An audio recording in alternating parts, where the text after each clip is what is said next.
Cek ceking, cek cek cek cek, cek cek cek.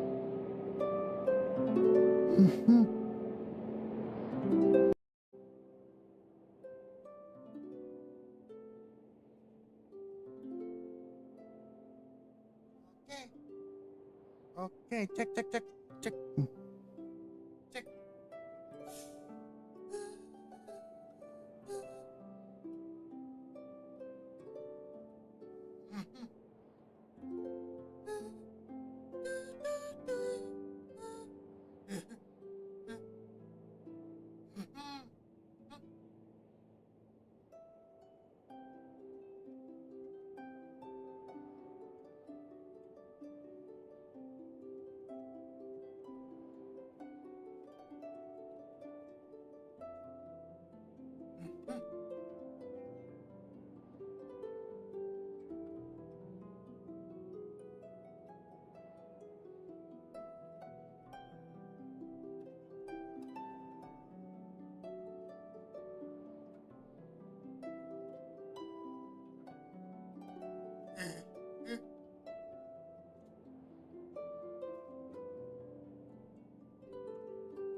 have.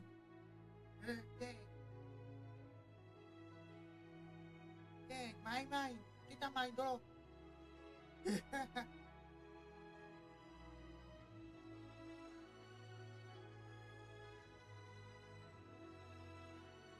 Dek,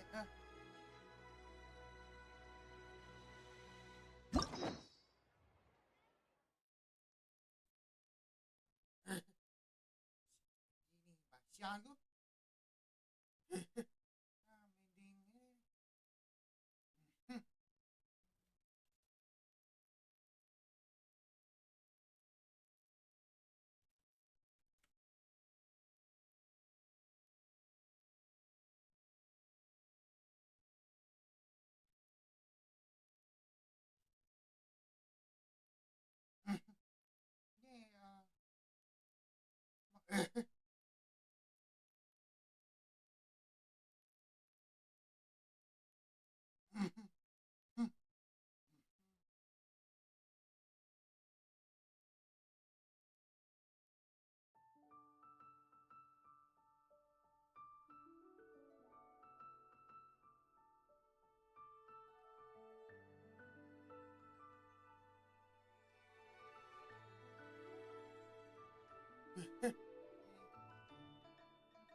Mending ada.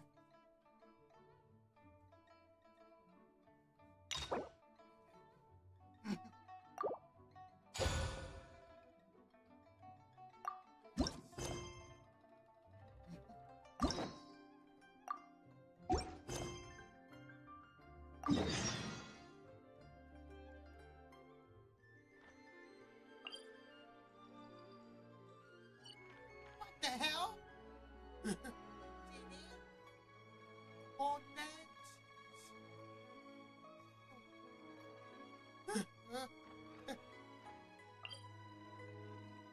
Phone-nya dibatasinya anyway. Anjay.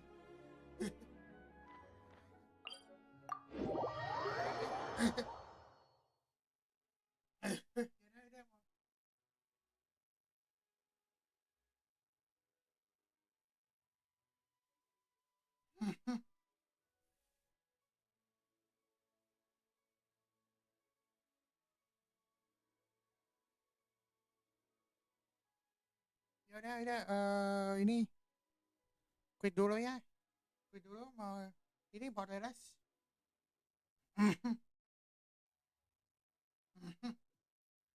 We've been dis-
Aromanya is one.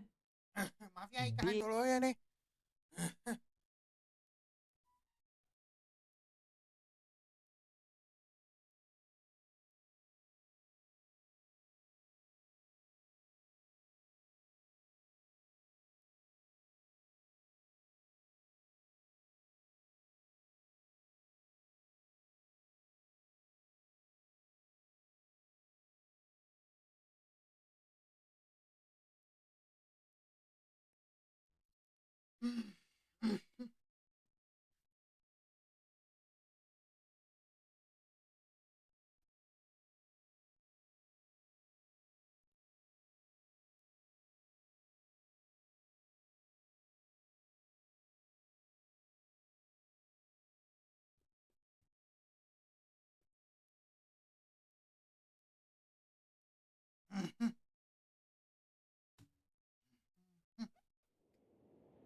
Oke, oke. Oke.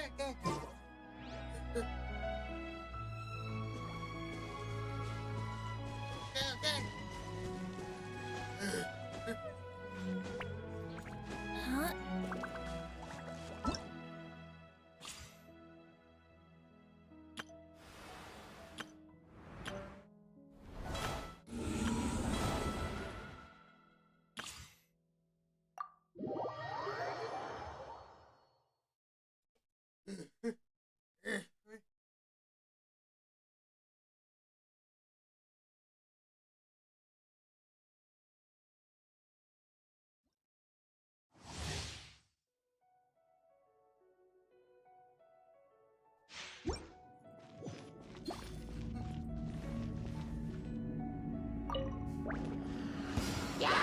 Skyward! Scatter!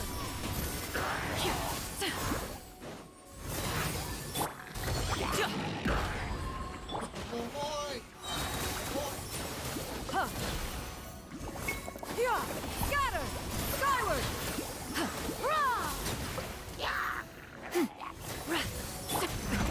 Many happy returns! Seize the skies! Skyward! Scatter!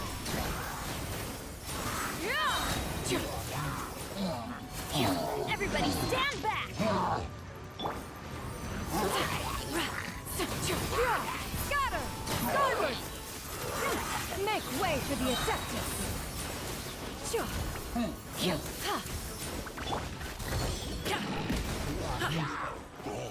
Hop to it, Manzai! Scatter!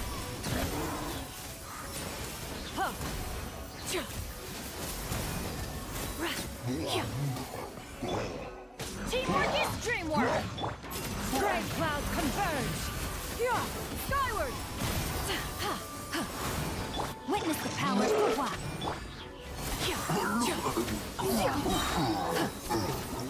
Oh.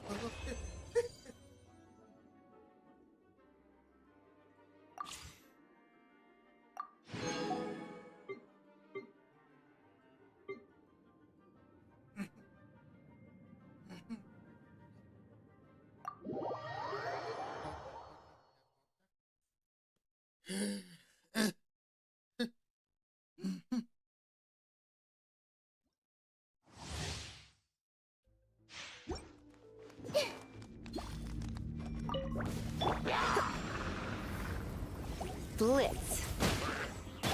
Hey!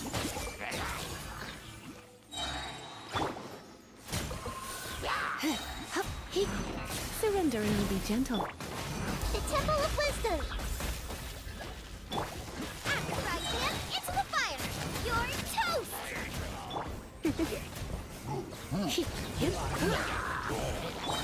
I see everything! Make yourselves a move! Try not to enjoy this too much. Nice and spicy! Eat this!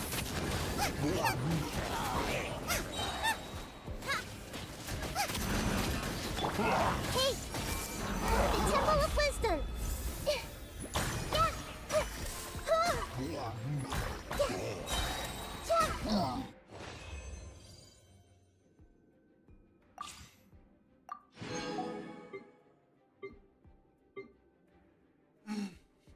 Bobo.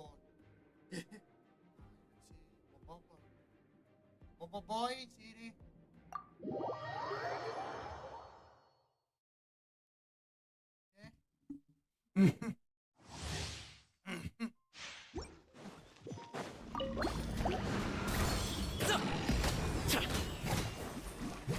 My guiding stars! Over here!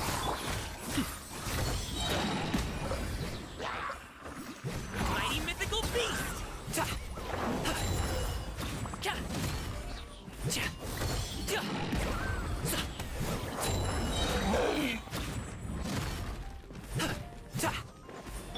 Be amazed!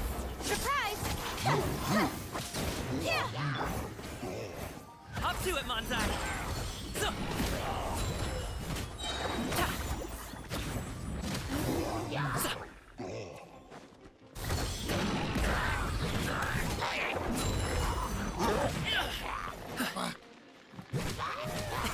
Sorry, pal. Many happy returns.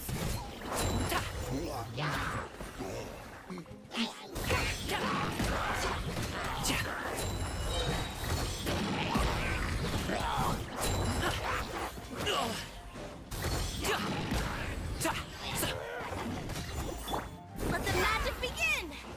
Over here! Up to it, Manzai! Whoa.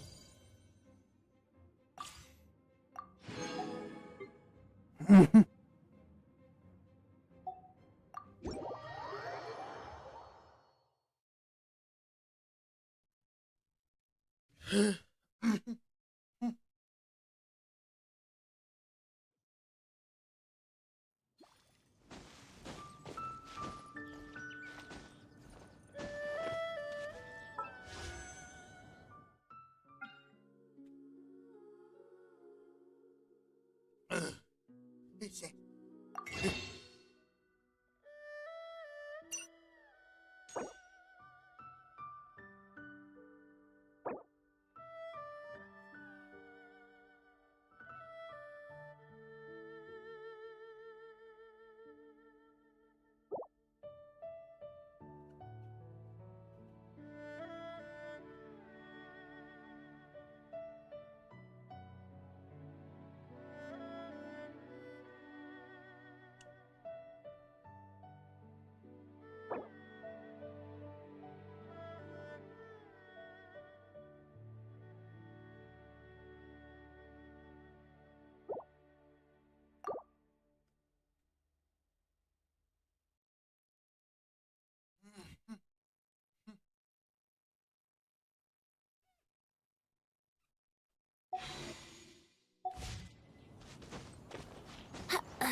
belum ada monster di batasan ini. Monster di batasan ini. Konten. Here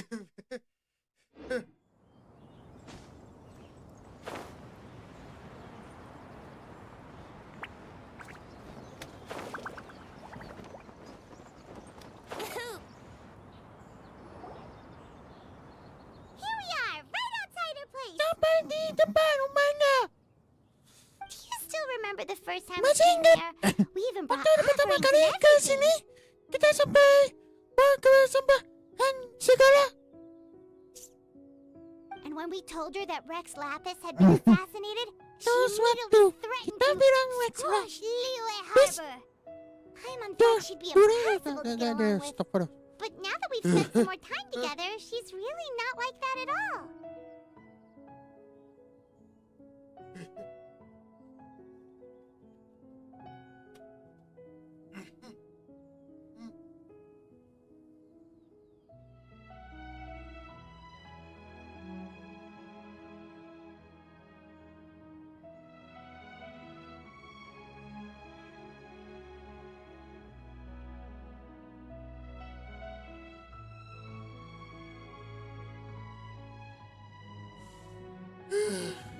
Uma, ini loh ada Paimon. Paimon udah langsung mikir dia.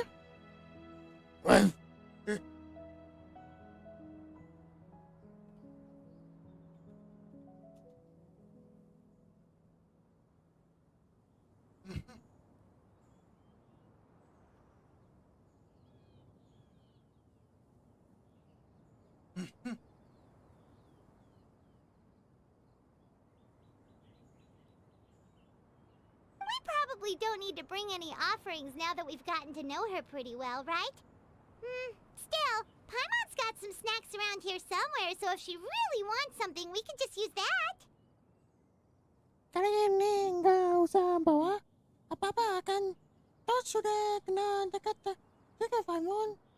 Bawa camilan di si nanti kasihin saja kalau bisa dia minta. Huh? Traveler, did something catch your eye? Whoa, what a pretty lady. Is she also here to visit Cloud Retainer?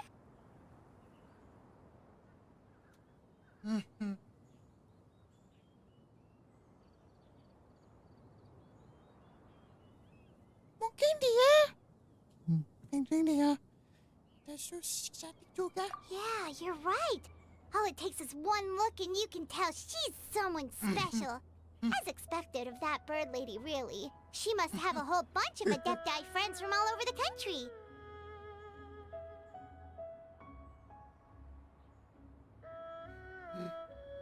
Okay, but if we're both friends of Cloud Retainer, then we're basically friends by association, right?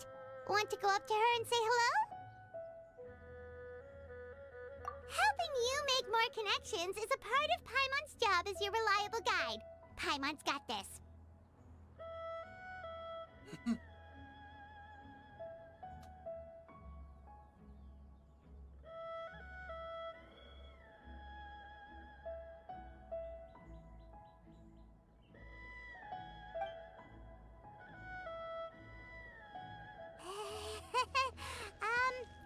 Hello. Halo.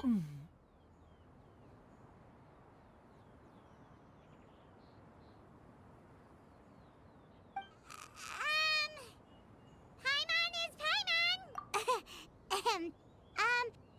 Paimon doesn't think we've met, but we're also friends of Cloud Retainer. May we have the pleasure of learning your name, Madam Adeptus? Kayaknya kita belum pernah ketemu deh. Ya Paimon dan deh.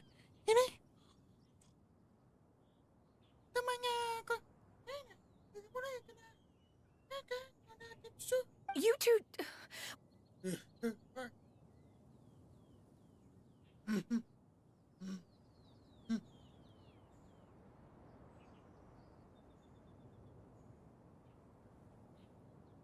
What is this tomfoolery? Has a shift in form so clouded your eyes that you no longer recognize one anymore?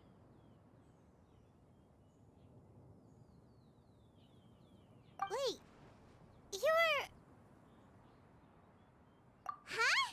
You're the illuminated bird? But you look... human! How did that happen? Oh, donning human form is scarcely any test of one's abilities. As for your confusion, one merely had no reason to indulge such inclinations before. So, you're indulging now because... Well, one has made plans to pay a visit to some disciples at Liyue Harbor.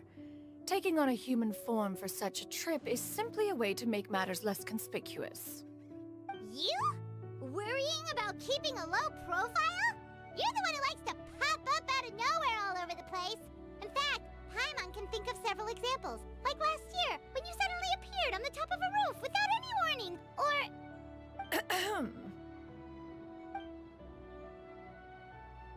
Eh, si Paimon bawa dia ini. Hey! Usually Oh, agree my not God. unless she asked. Sota. Oh? So you have taken care to follow the proper rules of etiquette after all. Most commendable. Well,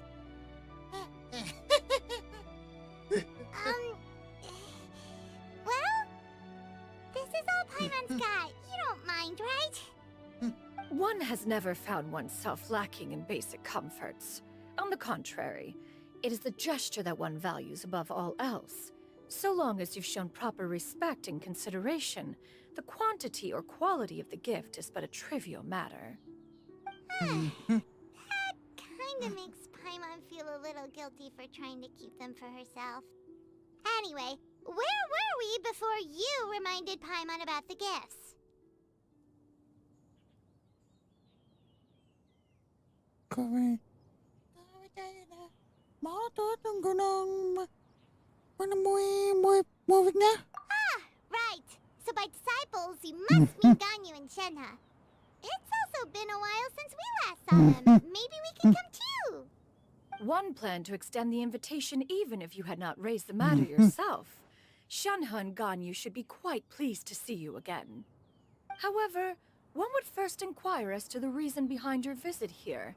You have cause to seek one's company?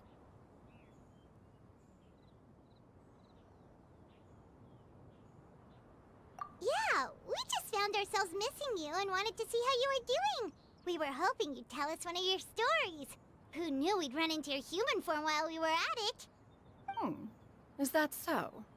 If there are no urgent matters at hand, then let us make haste for Liyue Harbor. Ganyu is likely still working at Yuehai Pavilion, so that shall be our first stop. Sounds great! Then let's all go to Liyue Harbor!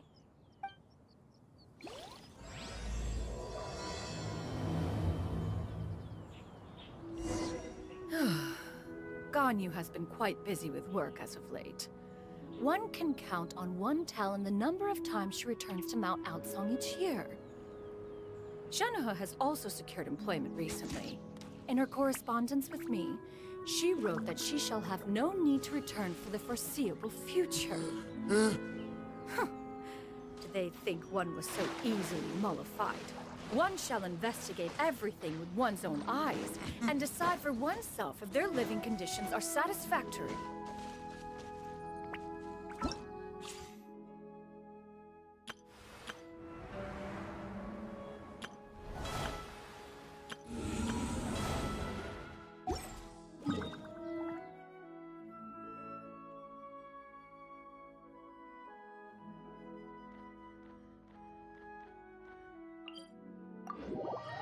Zongli.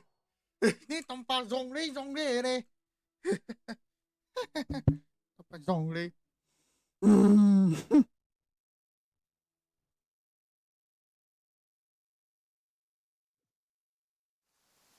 Let's go jumping in puddles and see who can make the biggest splash.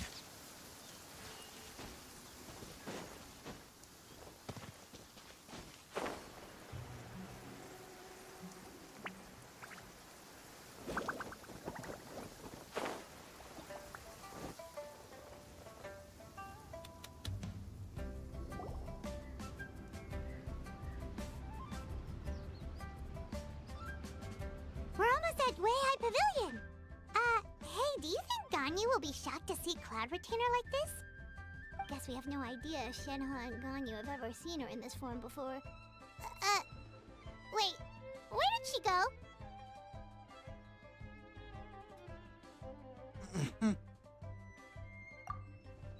Why are you just standing there, Cloud Retainer?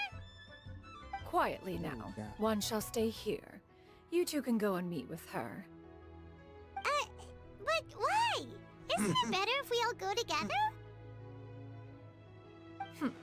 If one were to proudly proclaim one's presence, Ganyu would surely profess herself otherwise unoccupied and drop everything to attend to one's visit. One fears that would only result in her staying up all night to make up for lost time. One does not wish to trouble her. Conversing vicariously via you two shall suffice. Do remember to inquire as to her recent well-being. Again, do not mention one's presence here. Fair enough. Makes sense. Alright then, we'll just pass on your regards and... Cloud Retainer? Oh, Oh, busted. Is that lady someone you know, Ms. Ganyu? She is indeed. I'm sorry, Huixin, but could we delay the upcoming meeting for a little bit? I believe my schedule today is quite full. Although, perhaps I could move some work to later in the evening. Oh, not to worry, Miss Ganyu. I'll make the necessary arrangements right away. Thank you, Huixin. It's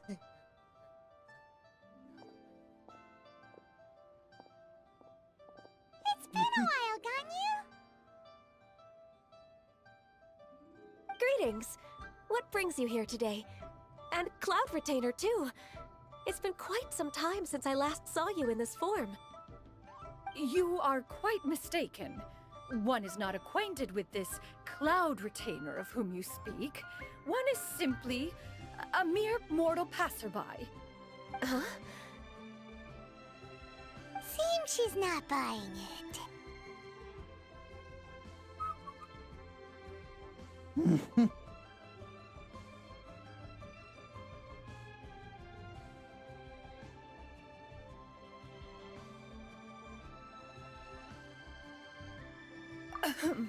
That was but a simple test. One did not expect you to be able to recognize one so easily, especially after so many years of only seeing one's other form.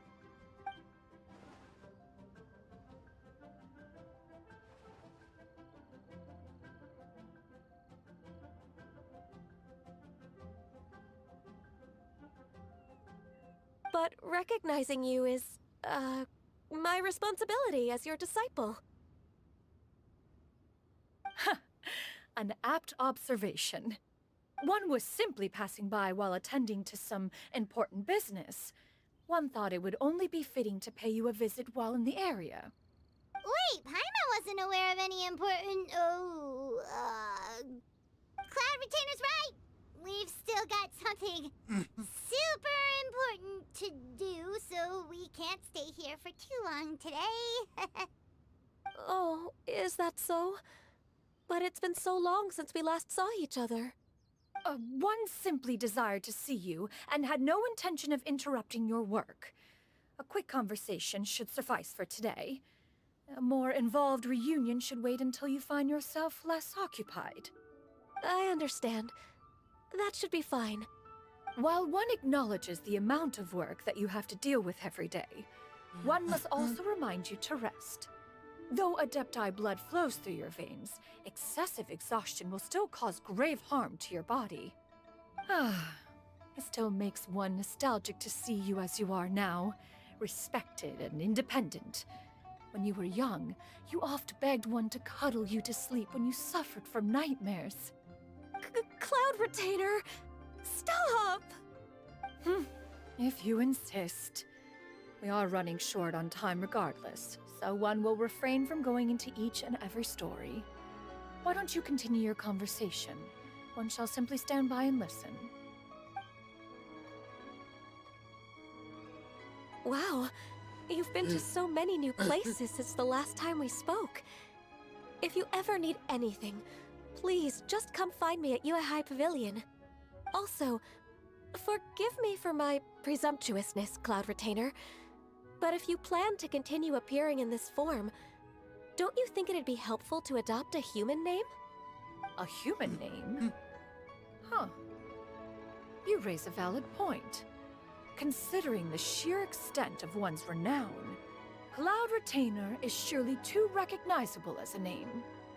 You really think so? Not that you're not famous or anything, but that famous? You presume to know the extent of one's illustrious achievements. One would hardly think such a thing to be possible.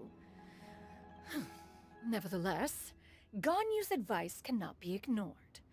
From this point on, when in public occasions, be sure to refer to one as Xianyun. Xianyun? Ah, I assume that's a reference to the full record of Pristine Pavilion. An adeptus of years past would rise with the clouds and rest with the moon. They were enlightened and wise, free and unfettered. The writer referenced Master's name to describe her carefree and spontaneous nature. Oh, that sounds super cool! Paimon feels like only the most powerful of Adepti could rise with the clouds and rest with the moon. Okay. Actually, those lines were originally written to describe Cloud Retainer herself. Huh? Wait, so you're really that powerful? And what of it? Did you truly take one to be nothing more than a bird of bigger than average size? Not exactly.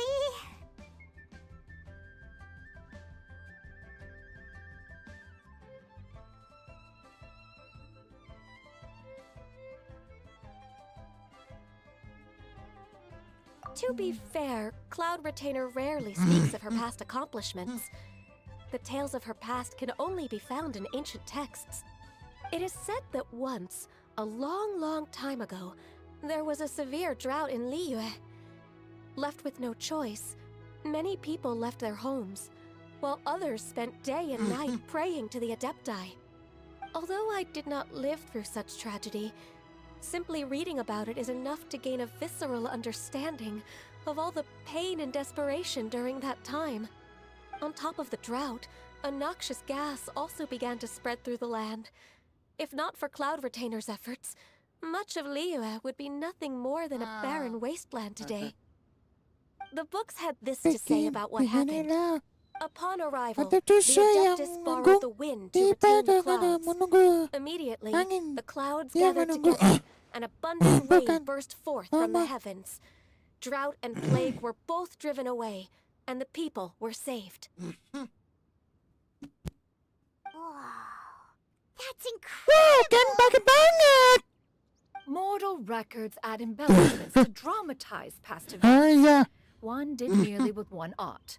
And even if one had not interceded, the other Adepti would surely have stepped in to help. Even so, you stopped an entire drought! Can you really control the weather like the book said? Oh, Paimon suddenly has a lot more respect for you. So it was Paimon's bad for calling you Illuminated Bird before. You're not too mad, are you? How laughable. A name is but a simple label we carry with us on our journey through the world.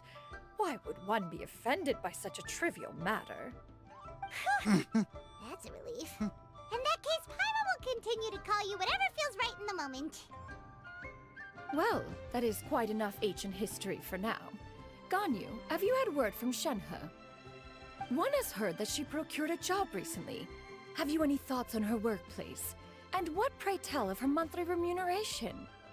Moreover, does she find herself overly inundated with work? Is she allowed time off during Lantern Rite? That is a lot of questions.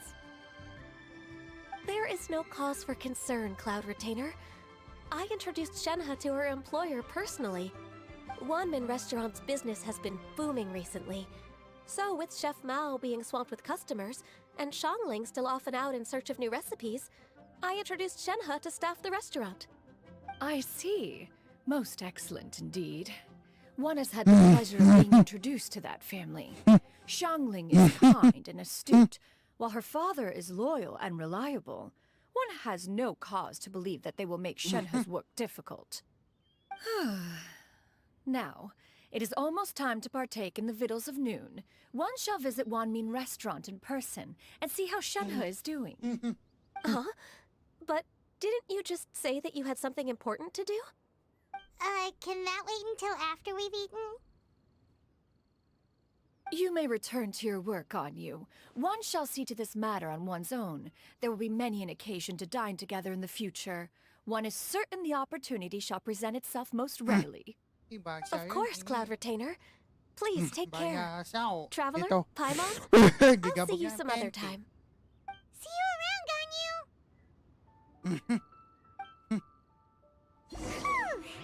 Paimon was pretty quick on the uptake there, don't you think? As soon as you mentioned important business to attend to, Paimon realized that you were...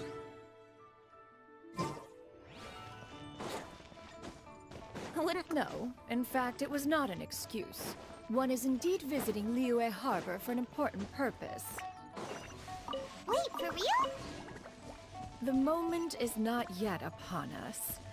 Still, the truth will be revealed to you in time. Huh. She really seems to be playing up the whole mysterious Adeptus thing right now. Is it because we just heard that cool story about her powers?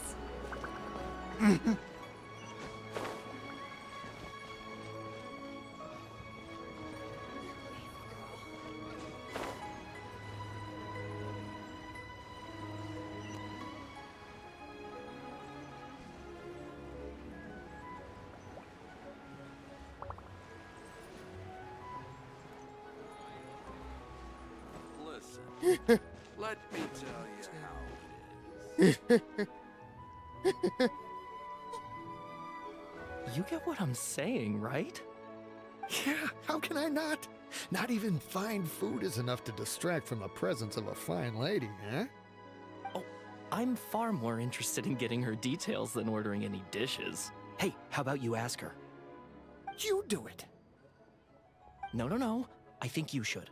Wait, she's coming. What can I get for you today? Greetings, miss. I was just wondering if you'd be willing to... What would you like to order?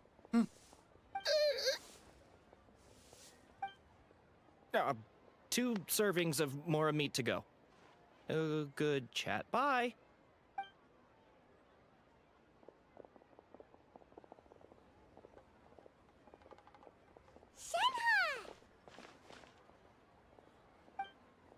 Welcome. It's been a while. May I take your order? Easy cosplayer. Welcome us as guests and greet us as Gabut old mo friends yang in si the... Nabasada. Ini. Yang, ano. And this is? This is Miss Xianyun. Master? One does not recall ever revealing this form to you before. How were you able to ascertain one's true identity with such ease? I've trained and lived with Master for more than 10 years. I would recognize you no matter what form you take. You... Is something the matter, Master? Hardly. One simply learned of your employment from your letter and came to check on your well-being. And check out the great food, too! Indeed. It's almost lunchtime. My apologies. I'm still on the clock and can't talk for very long. Well, if it isn't the Traveler and Paimon, are you here for Shenhe? The lunch rush isn't in yet, Shenhe. So I've got things covered for now. Go ahead, sit down and enjoy some time with your friends. I'll let you know if things pick up. Thank you, Chef Mao. Woohoo!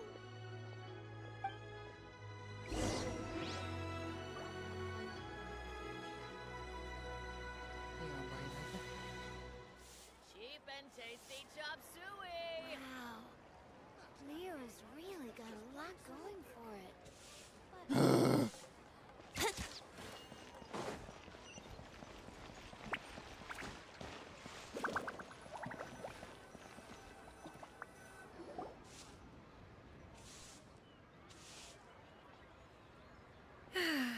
It is just as one expected. The owner of Wanmin Restaurant is indeed a most reasonable and accommodating human. Still, the work here entails dealing with quite a varied group of people. Has this been difficult for you, Shenhe? It's been manageable so far. I sometimes run into strange people, but I have figured out a way to deal with them. Seems like you've been making progress. So by dealing with them, you mean... First, I try to talk sense into them. If that doesn't work, I threaten them with violence. At this point, they usually decide they are in favor of a civil conversation. Oh, how should Paimon put this? Marcel, go. Oh, a sensible plan. One is gladdened to see you integrate so well into human society. And you, Master? How have you been? Simply marvelous. Though Mount Outsong has scarcely enjoyed your presence recently, one has hardly found the pleasure of one's own company to be lacking. I see.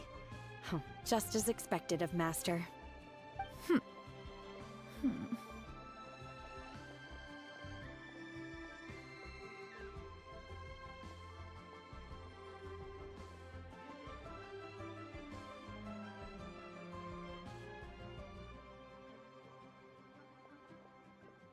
I have missed Master quite a bit too. Even though work has been busy lately, I've already had a conversation with Chef Mao about taking some time off soon to visit Master. Oh, you did? Do make note of such matters in your letters in the future.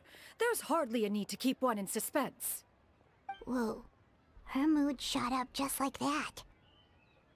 By the way, Master, since you are in Liyue Harbor, have you had the chance to visit Ganyu? Indeed. She is similarly preoccupied with her work. There was time only to exchange a few simple pleasantries. Ganyu told us the story of Cloud Retainer's name. It was amazing. We never knew how powerful she was before. I see. In that case, allow me to also share a story about Master's past. Oh? Is that a problem, Master? I believe this to be a good topic of conversation. No, not a problem. One was simply caught off guard. But no matter, please, proceed. One is most curious to see how much of one's own conversational prowess you possess. Master once participated in a race against Mooncarver. After Mooncarver lost, he insisted that Master's ability to fly gave her a natural edge in such a contest. In response, Master agreed to forego flying in return for being able to use one of her devices in the race. Mooncarver accepted, only to find Master with a brand new device on the day of the contest. Huh, what kind of device was it? It was a mechanical vehicle made out of iron. What was it called again? Oh, an electro-powered bicycle? Oh, you refer to the bicyclical Thunder Flashmobile. One spent 49 days conceptualizing and crafting it. It need only be infused with adeptal energy, and it can cover thousands of miles in one day. Oh, it boggles the mind why Mooncarver ever supposed he might best me in a contest of locomotion. Though he sprinted with all his might, he could barely keep up. Alas, the one flaw of my mechanism lay in its weakness against mountainous terrain. One was thwarted mere seconds from victory, when it was thrown off course and failed to make it across the final stretch. Truly a most unfortunate turn of events. Anyway, do go on, Shenhe. Master, that was the end of that story. Is that so? Huh. With you gone, one has seldom felt the desire to call upon those old fossils for another contest. What is a race without spectators, after all? Have you been lonely, Master? Lonely? At one's age, entire human generations come and go in the blink of an eye. Even one's own self-directed musings can span several days and nights. 'Tis a most foreign sentiment. The mere mention of it is preposterous.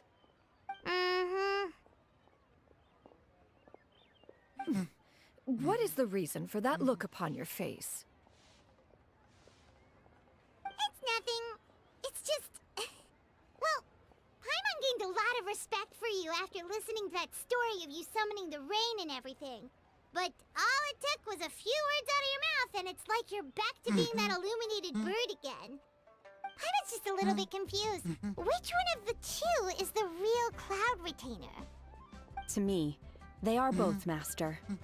One is the master that's widely revered by the people, while the other is the master that I respect and adore. Huh.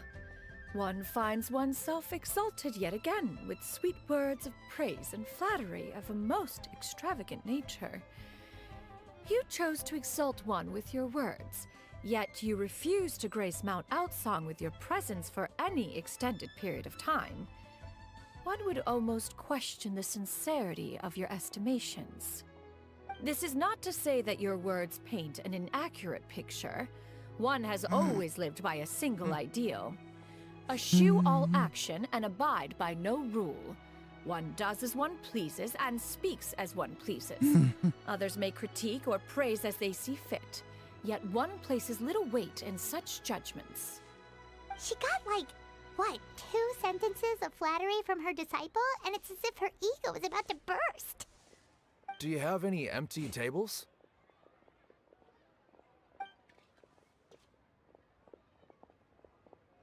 Hey there, could we get another fish stew?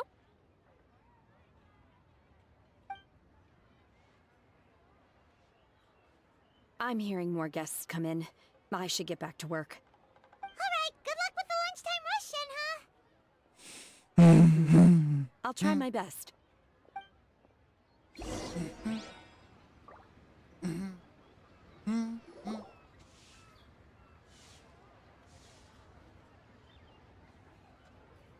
So much yummy food! Paimon's gonna feast! One is fond of all kinds of delicacies and delights in a multitude of flavors. The dishes here demonstrate no shortage of culinary skill. Their unique flavor profile has left one more than satisfied. In fact, one has been struck by quite the fit of inspiration. One has already begun to conceptualize the next generation of supreme cuisine machines. Everything's so tasty! A bit too hot at times, but still super tasty. I'm sorry, miss, but our tables are full. Shall we try somewhere else, Granny? But it smells so delightful. Can we really not eat here? My poor legs can't go on for much longer. Well, you could always check with some of the other guests and see if anyone's happy to share a table. Okay, I'll ask around.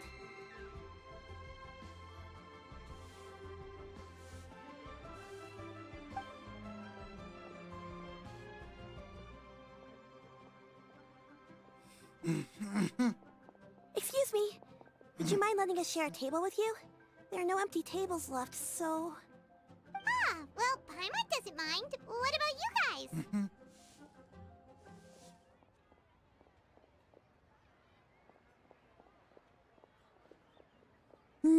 Great! Thanks so much.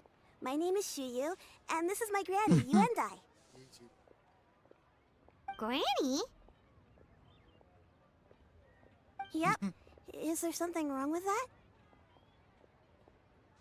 No, Paimon's just a bit surprised. She looks so young. Yeah, a lot of people compliment Granny on her youthful looks, but she's actually much older than she appears.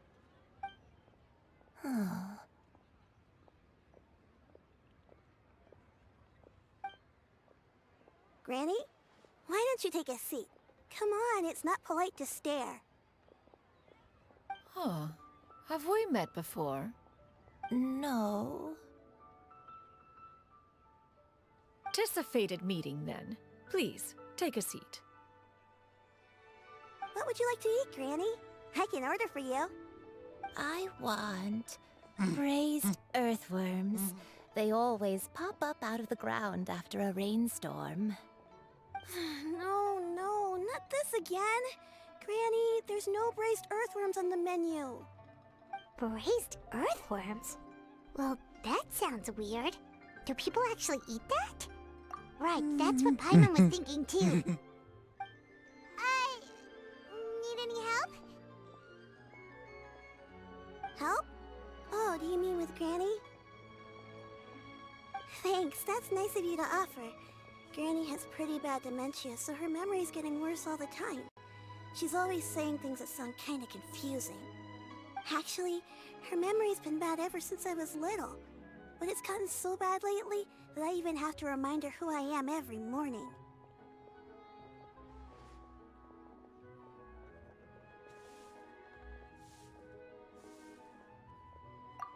They died young. It's just me and Granny now. Oh, but it's okay. Don't feel bad. Granny loves me a lot, and I love her a lot too. Sure, it's hard at times, but you just gotta make the best of the life you've got. Wow, you're really tough for your age, kid. You're too kind. And me? Oh, what about me? You're tough too, Granny. Plus, you're really gentle, and you're always there for me. Yes, and it's hardly as if I forget everything. I still remember the important things. Wait, what was that really important thing again? Ah, I remember now. It was a dream. I had a dream where everything was dark. Someone was standing in front of me. She told me to come and find her, and that once I'd found her, I would be free. Huh? That sounds super important. But how come you've never told me about it before? It was just a dream, so I forgot about it. But I'm in a good mood now, and somehow I remembered it again. Ah, you know, I believe I've had this dream a great many times. But just how many times have I had it? Now that I do not remember. Wait, so you have a reoccurring dream where someone's talking to you? That sounds spooky. Oh, does that mean you're possessed?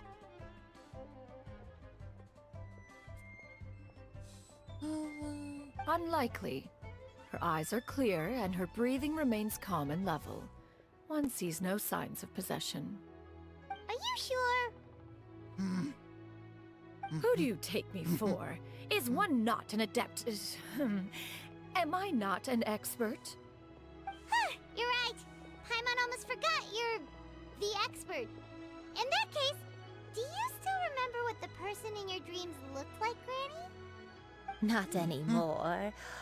Although, I have a sense that she looked rather like me. But not as I am now. My younger self. A younger version of Granny? This is just getting weirder and weirder. What is going on here? As one said, fate must have brought us together. You may leave the situation to me. Are you sure? So, what are your names? Paimon's Paimon. Sorry.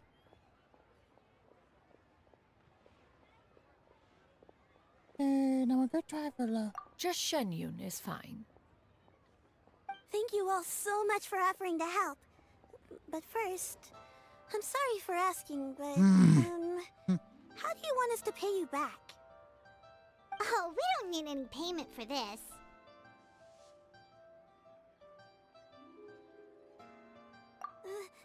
Thank you so much. You're welcome. But Miss Xianyun, what exactly can we do to help out this granny? All we have to go off is that dream. Where do we start? That is elementary. Since her dreams portray her younger self, then we shall retrace the steps of her youth. Once we have revisited those places, her memories will likely return. Sounds like a plan. So, Granny, do you remember which places you went to when you were young? Why, of course I do. The heavens above, the earth below, the wispy clouds, and the emerald mountain streams. Okay, taking that as a no. I might have an idea. Once, when I was really little, my dad told me that Granny used to be a martial artist heroine who saved loads of people from a disaster.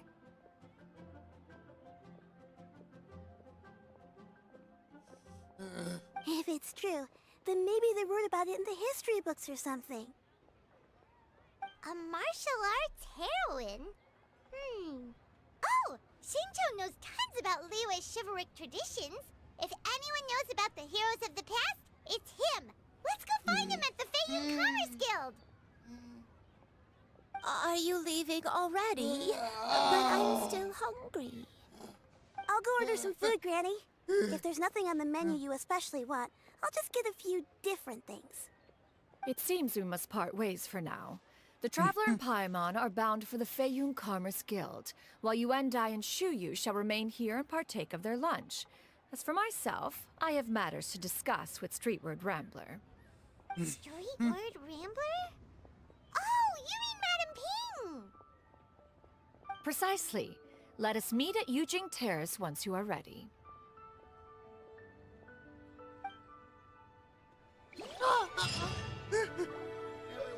Food is unbelievable.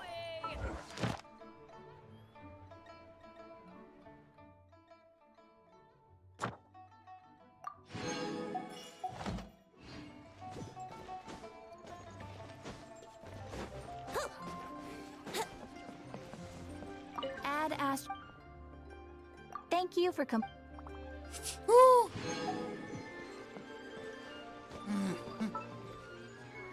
Once, there was a glorious king.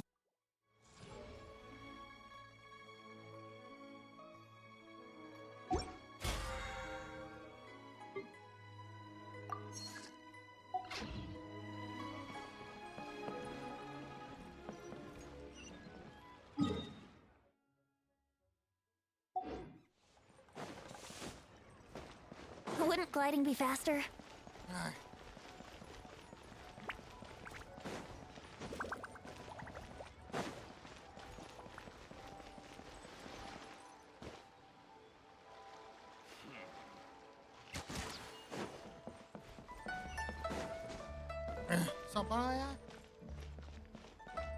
The key here is consumer psychology.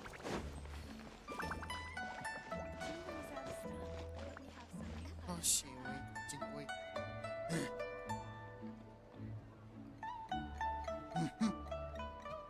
Huh. It's you two. What brings you here? Shincho! Great, we found you! We wanted to ask you about something.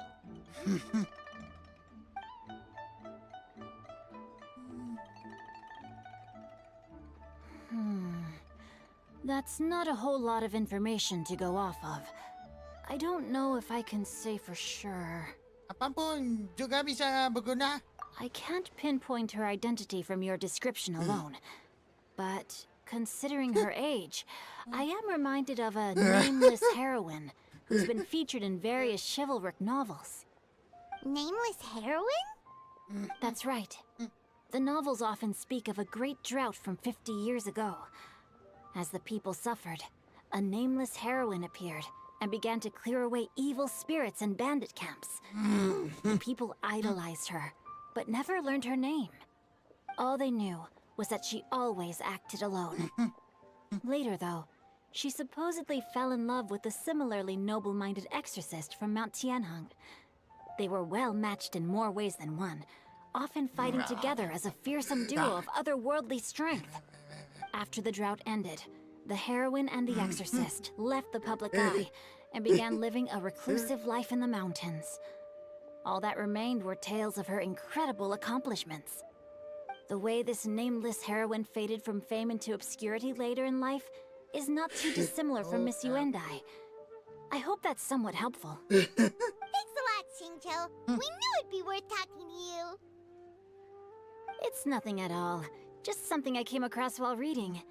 I did do a bit of extra research on her story, but it was just out of personal curiosity. Well, Paimon still thinks that's super cool. Oh, wait, Shincho, if you've read up on her, do you know of any places often associated with her? Let me think. In the novels, the nameless heroine always appeared near one of three places. Wangshu Inn, the area just north of Jueyun Karst, and Qingyun Peak. Perhaps the real-life Kapu heroine who gaming, inspired the character was also often seen near those three places. That would explain why those locations appear in the various novels written about her. Terima kasih, Sugui. You're welcome. To be honest, I found some parts of the story confusing when I first came across it. If Miss Yuendai was indeed the original inspiration for the character, she may just be able to help me put the pieces together. It's rare for a chivalric hero to fade into obscurity during their lifetime, even after retiring from the public eye. But no one ever saw or heard from the nameless heroine again. There were even rumors that she became extremely ill. I've never understood why someone would go to such lengths to erase themselves from public memory. It's almost as if she was trying to hide from something. There's probably far more to the story than what's been written. We'll be sure to tell you if we manage to uncover the truth. That's a deal. Perhaps, behind the truth of it all, there lies a story more fantastical than any work of fiction. Paimon feels like we just learned so much from Shincho. A drought, a nameless heroine, a life of seclusion. Wait, why does this story sound super familiar? Oh, right! There's a drought in this story, too! Shincho, are droughts super common in Liyue or something? Well, they used to be. But people have long since developed methods to prevent them, like by cultivating the soil or digging canals. So while droughts do happen from time to time, they are rarely regarded as true disasters. The drought 50 years ago is probably one of the worst we've had in the last several centuries. The crops withered, the streams ran dry, and the monsters in the mountains became rabid and agitated. Countless caravans were attacked, and people who lost their homes came together to form bandit groups. What started as a natural disaster soon became a human tragedy as well. That sounds awful. Yeah, and that's exactly why the nameless heroine was so beloved. She must have been someone of true integrity, to do so much for the people while asking nothing in return. Still, as terrible as that drought was, it was nothing compared to the truly calamitous disasters that befell this land in ancient times. They say that back in those days, disasters were both more severe and more common. Only the strongest of Adepti could hope to dispel the ruin and devastation. Do you have any other questions? We're good for now. We're just going to head back and meet up with Miss Xianyun and the others again. Paimon hopes that Granny Yuendai will be able to remember more of her past. She used to be a great hero who saved many people. So sad that she can't recall any of it. Anyway, we'll be off now. See you some other time, Shincho. Thank you so much for your help. It's no problem at all. Safe travels.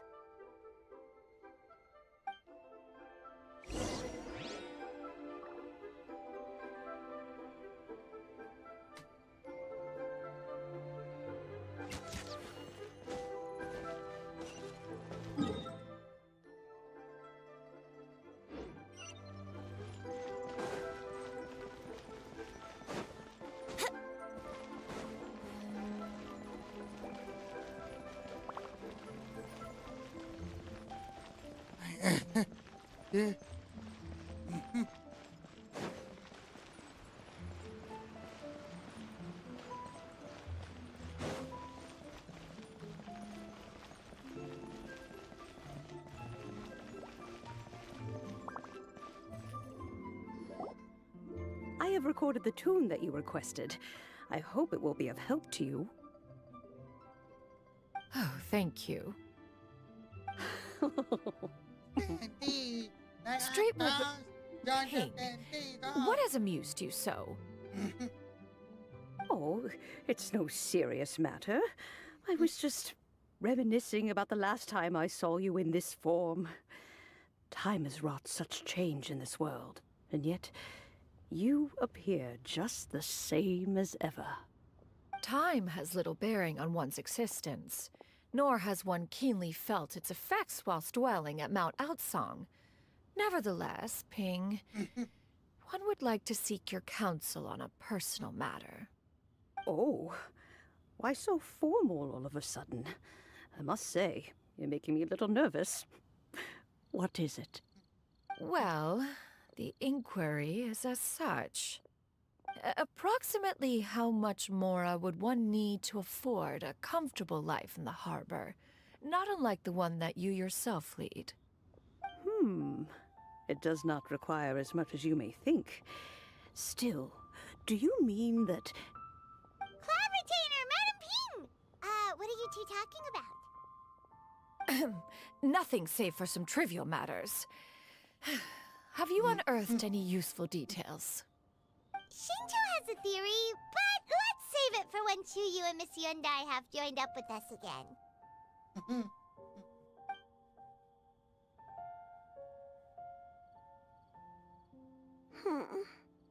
Do not be troubled, young lady.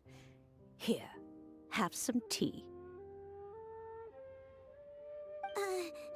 Thank you so much. What do you think, Chuyu? Does it match up with what you know of your granny? According to the story, the nameless heroine eventually fell in love with an exorcist from Mount Tianhan. Maybe that's my grandpa.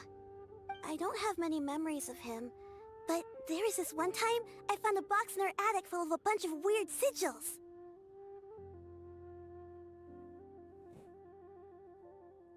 I think so too. Granny might remember something once she's returned to a familiar place. What marvelous tea.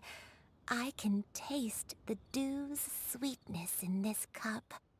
It's as if I was taking a stroll in the mountains, thoroughly one with nature and at peace. Is that so? Then please drink as much as you like. There's no need to hurry. At our age, it's always nice to slow down and take the time to appreciate pleasant conversation among friends. Thank you.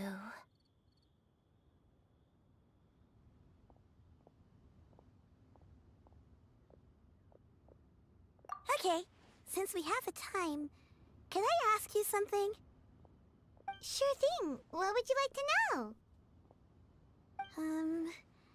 I have a secret I want to tell you.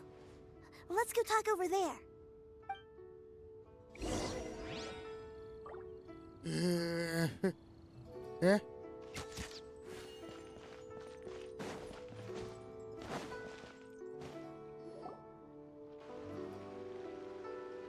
What's wrong, Chuyu?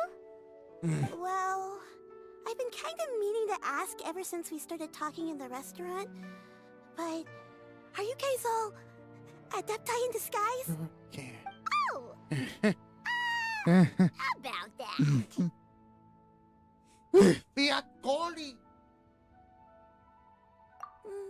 Well, you guys just seem super special. Plus, I think I might have heard Miss Xianyun call herself an adeptus. Must have been a slip of the tongue.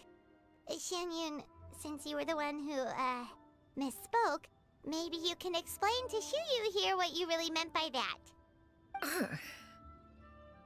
One is indeed an adeptus. Is that of some concern to you?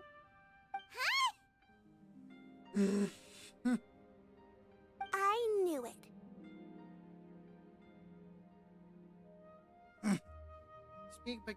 Well, one time when I was a little kid, I saw a pure white illuminated crane. I had this super high fever, and Granny wasn't around. I was feeling all icky and gross. But then this snowy white crane flew down from the sky. She put me on her back and flew me to her cool adeptus house and fed me some sort of magic potion. When I woke up, I was already back in my bed, and my fever was gone. I really wanted to thank her, but I was too sleepy to stay awake, so I never got the chance. So, I just kind of wanted to ask if maybe any of you have ever met an Adeptus like that? A pure white illuminated crane? The only two we've ever met are blue and white and black and brown. Have you ever met one that's pure white, Cloud Retainer? Never has one met an Adeptus with such features.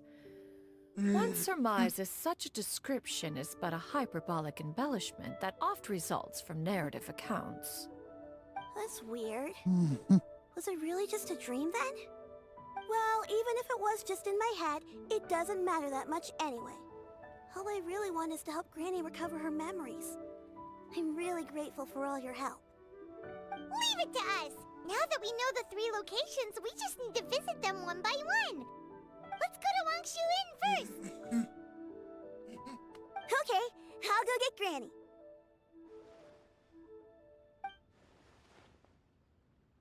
Puto.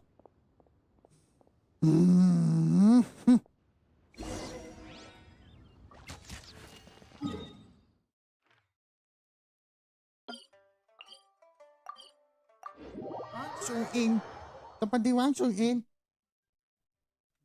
Mana jauh itu?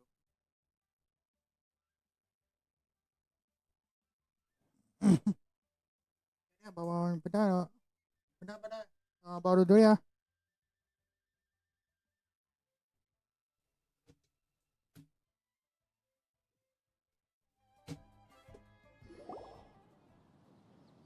Wangshu Inn. Wangshu Inn. Do you remember this place, Granny? Yes. The fish here is very delicious. And if you look out into the distance, you can always spot a bird that's been left behind by its flock. I believe I used to have a room here. It had a window. Yes, I spent a lot of time looking out that window. Which room was it again? Let me look. I'll come with.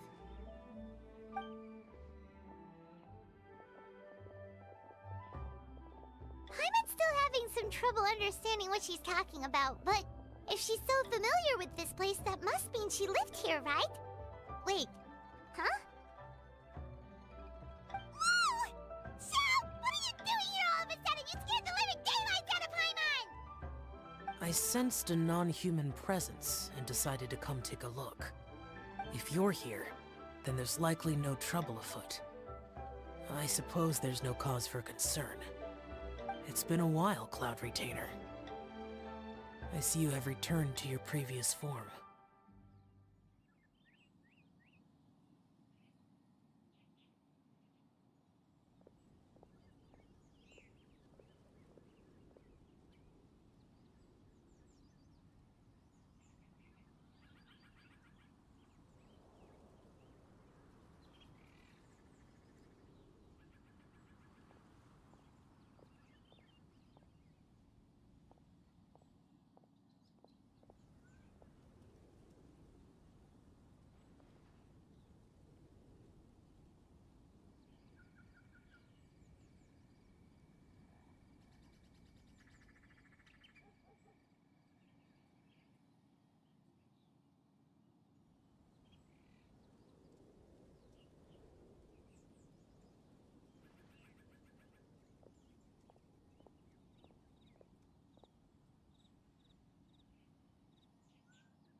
I have indeed.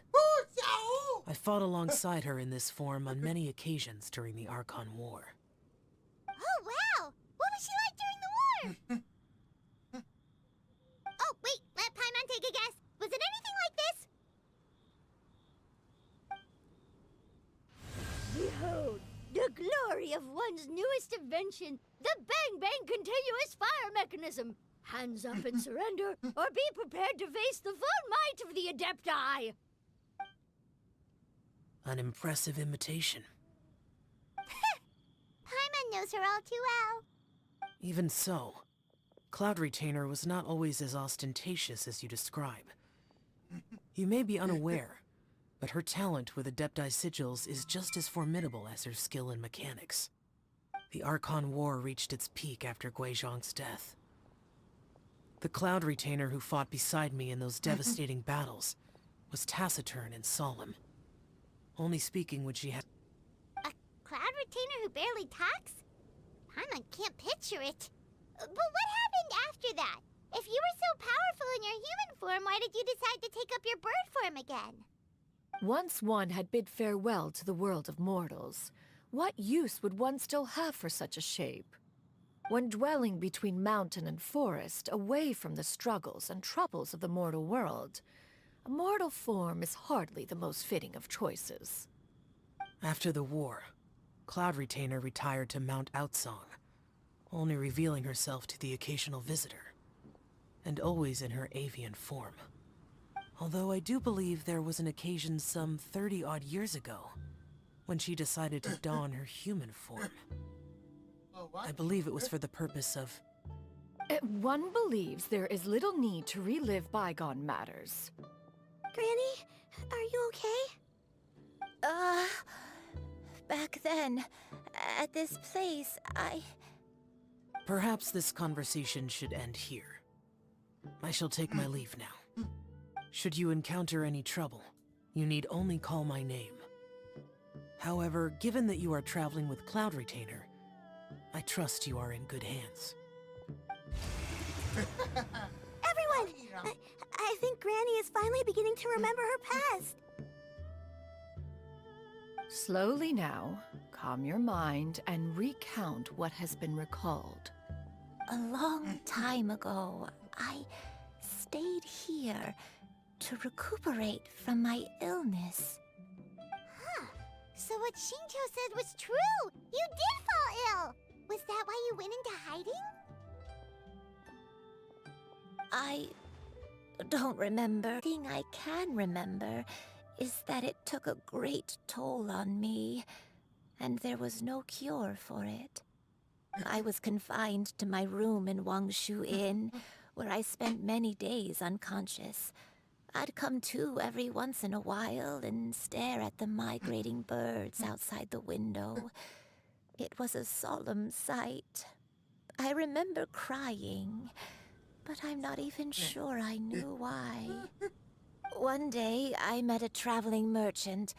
Upon hearing of my illness, he sold me a bottle of soul-revitalizing tea pills. He told me that the pills were concocted using Adepti blood and could be used to alleviate my symptoms. Sure enough, I made a full recovery. My illness remained dormant for several decades after that.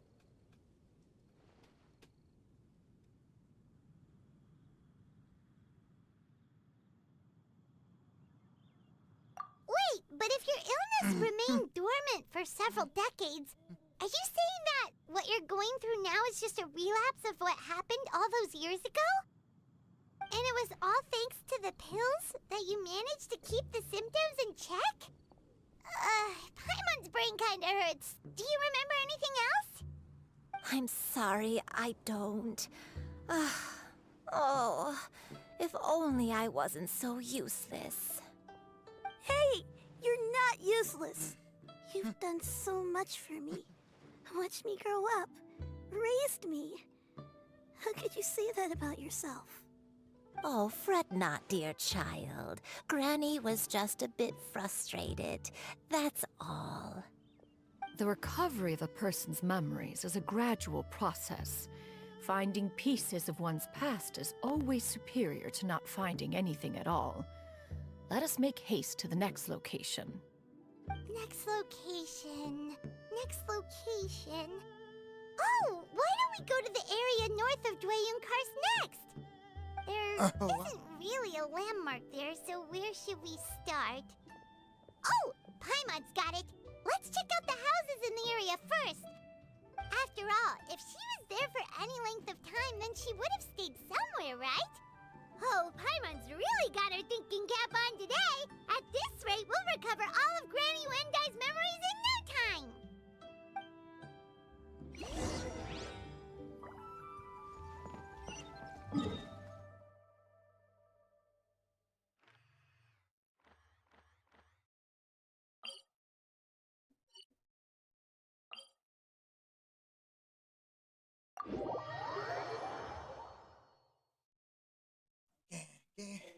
Oh.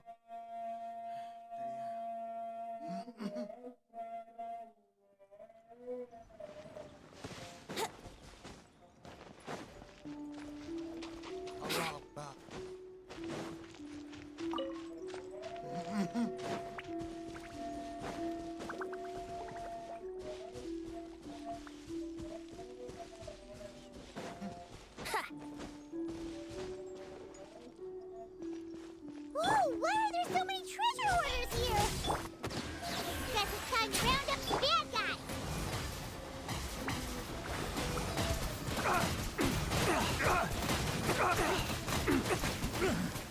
Water jet! And shroud! With sword comes shadow. That was brutal.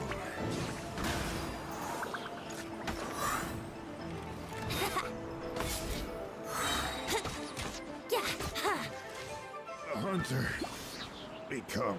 Oh. Do you remember anything about this place, Granny Wendai? Let me think. I feel like I've been here before. But I don't think I stayed here too long. I might have just rested here briefly before continuing on my way. Got it. That's okay. There are still plenty of other places we can check. Wait a second. If I remember correctly, I believe I brought... Ah, yes. I brought some sweet snacks with me.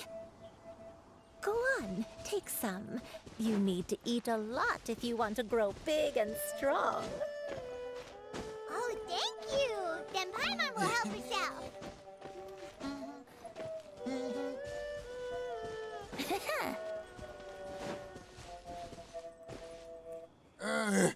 Yo.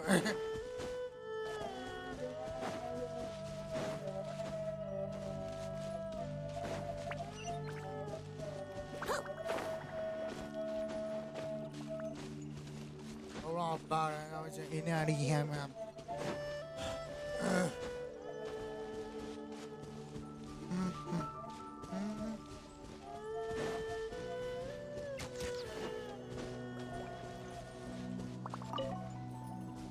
Let's play.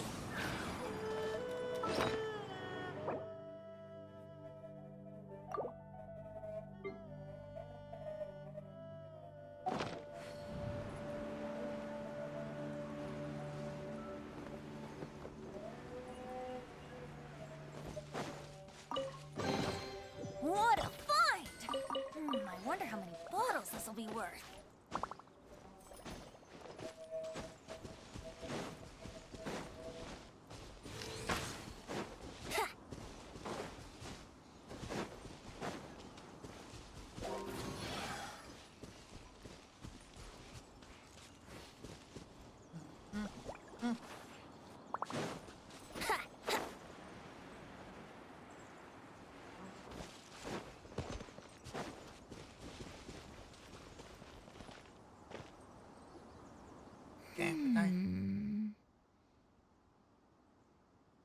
Oh, Mona. Wow. Kalau di sini gimana? I don't remember this place at all. I don't think I've ever been here before.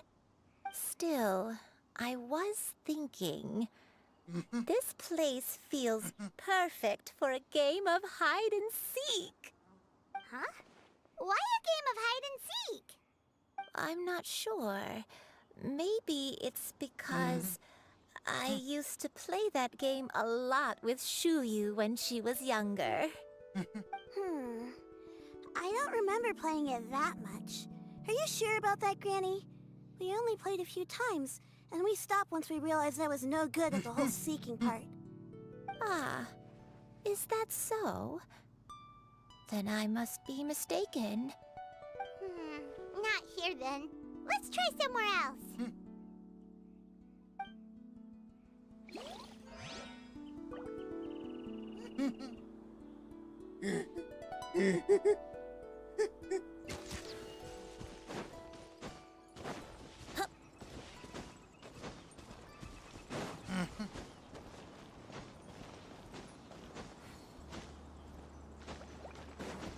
Here we go. Yahoo!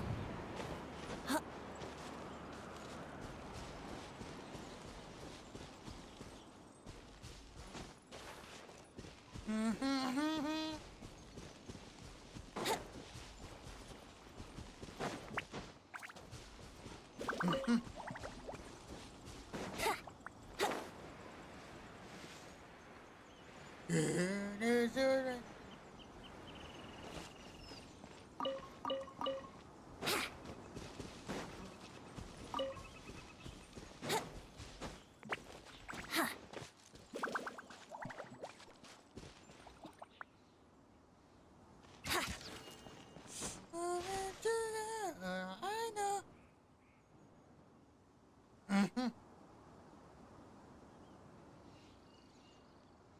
Paimon sees an abandoned house. Why don't we take a break over there?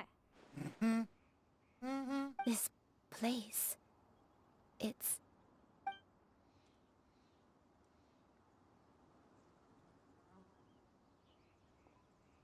Did you remember something, Granny? I remember. Shuyu. This is where your father was born. It was a moonless night. I had been injured, so your grandpa was supporting me. We fled together with some being in the fog behind us in hot pursuit. I had exhausted my strength when the labor pains came on, so we took refuge in this house. Your grandpa set up a barrier outside, but neither of us knew if it could hold the monsters back. I remember that night. I remember falling to my knees, reciting a prayer over and over. I alone am the source of this sin. Punish me as you wish for forsaking my oath, but spare my innocent child. Sin? Oath? Did you do something wrong? I don't know. I don't remember. I only remember praying in the darkness with all my strength until the sun finally rose again and the fog cleared out.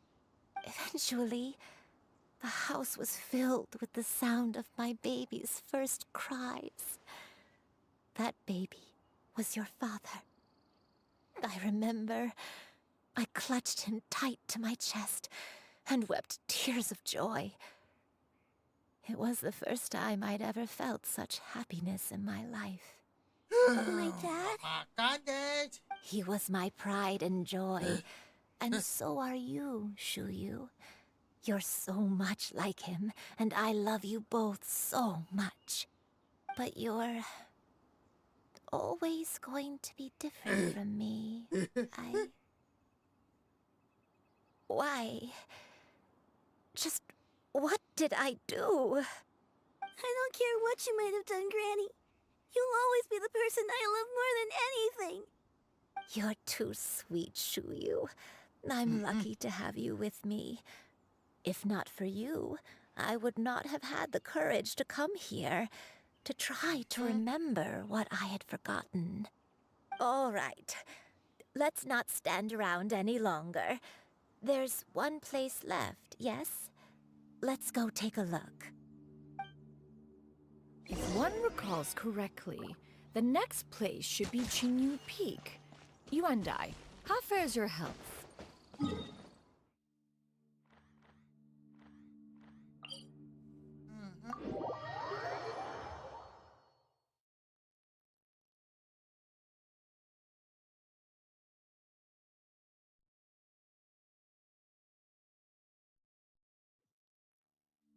I may be a bit slow, but I'll do my...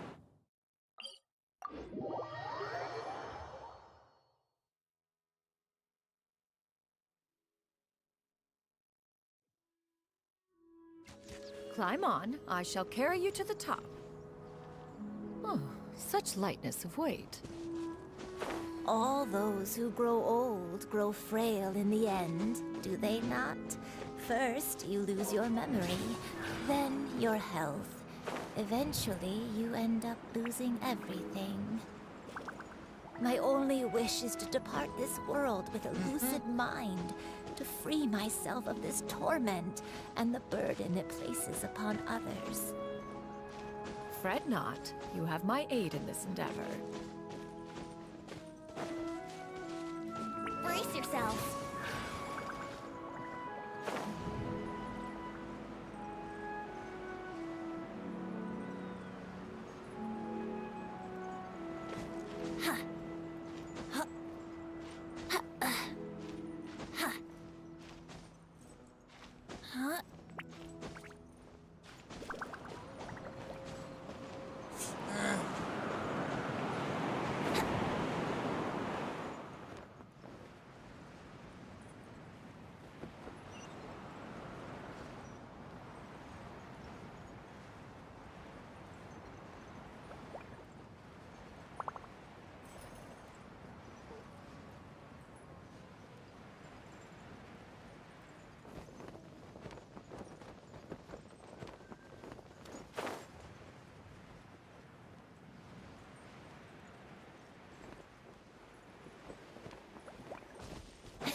We're finally here.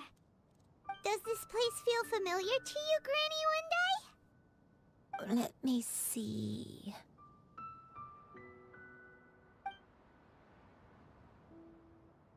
How strange. Have I lived here before? When we were at Wangshu Inn and the abandoned house earlier, though I couldn't remember everything, I still felt a sense of familiarity. I could easily picture myself in those places. But here, I don't have that feeling. Perhaps I did come here in the past, but it just didn't leave a strong impression on me. But did the stories get it wrong then? Yeah. Yeah, that's true. But they're also the only thing we have to go off of. Paimon was hoping this place would jog Granny Uendai's memory just like the others. I'm sorry to disappoint you too. It's all right. We're not going to give up yet. We'll figure something else out. Just you wait. Thank you. If only I could remember. Huh? That way. What's that mountain? Oh, let Paimon look! Huh? Isn't that Mount Outsong? Looks like we've come full circle. Mount Outsong. Mount Outsong. Granny, are you okay? Don't push yourself, Granny. It's okay if you can't remember. You shouldn't do something that makes you sad. Mount Outsong, What am I really? Mount Outsong holds some familiarity to you? It does, but I can't go back. Are you feeling unwell?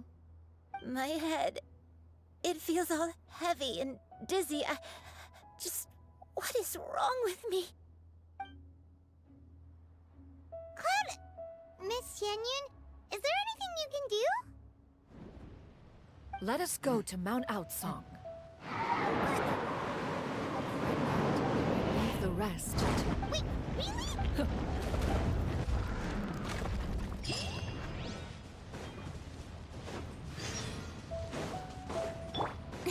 Don't blink.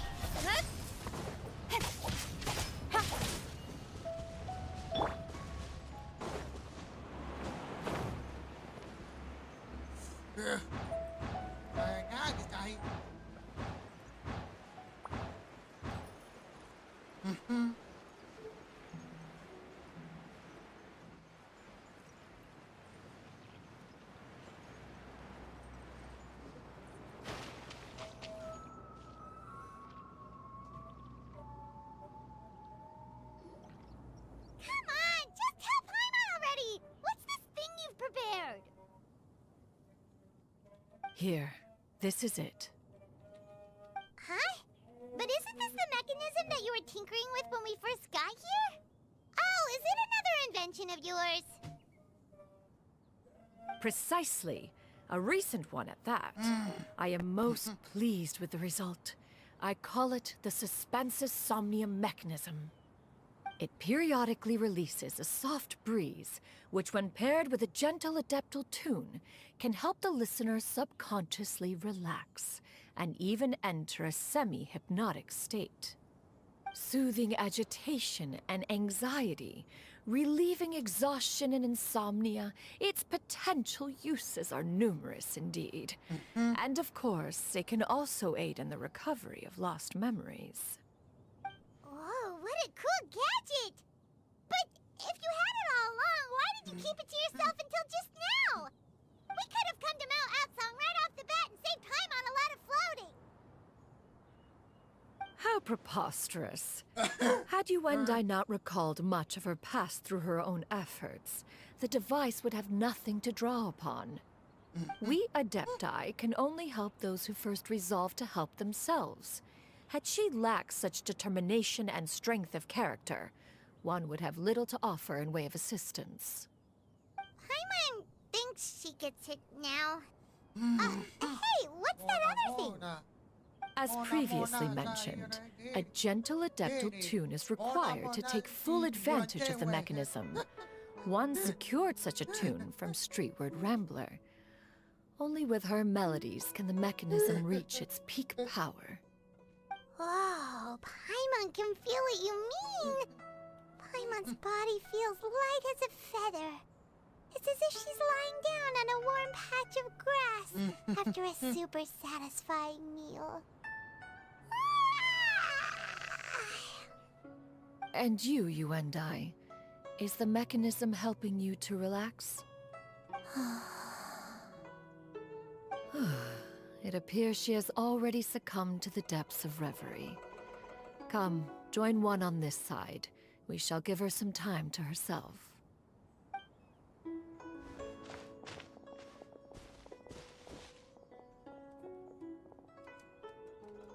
The drought is over.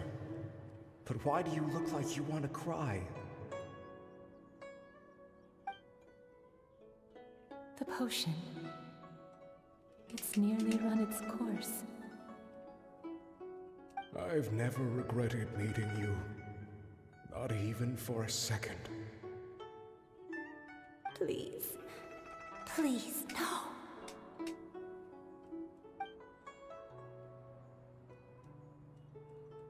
Have you forgotten?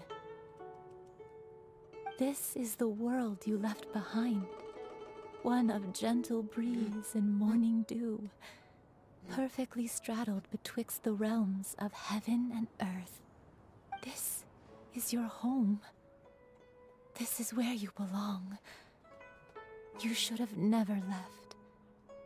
The you of the past, the me from not that long ago, we should have never.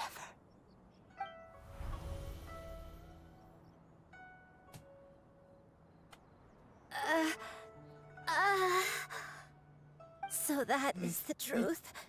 No wonder this place is so familiar. Granny!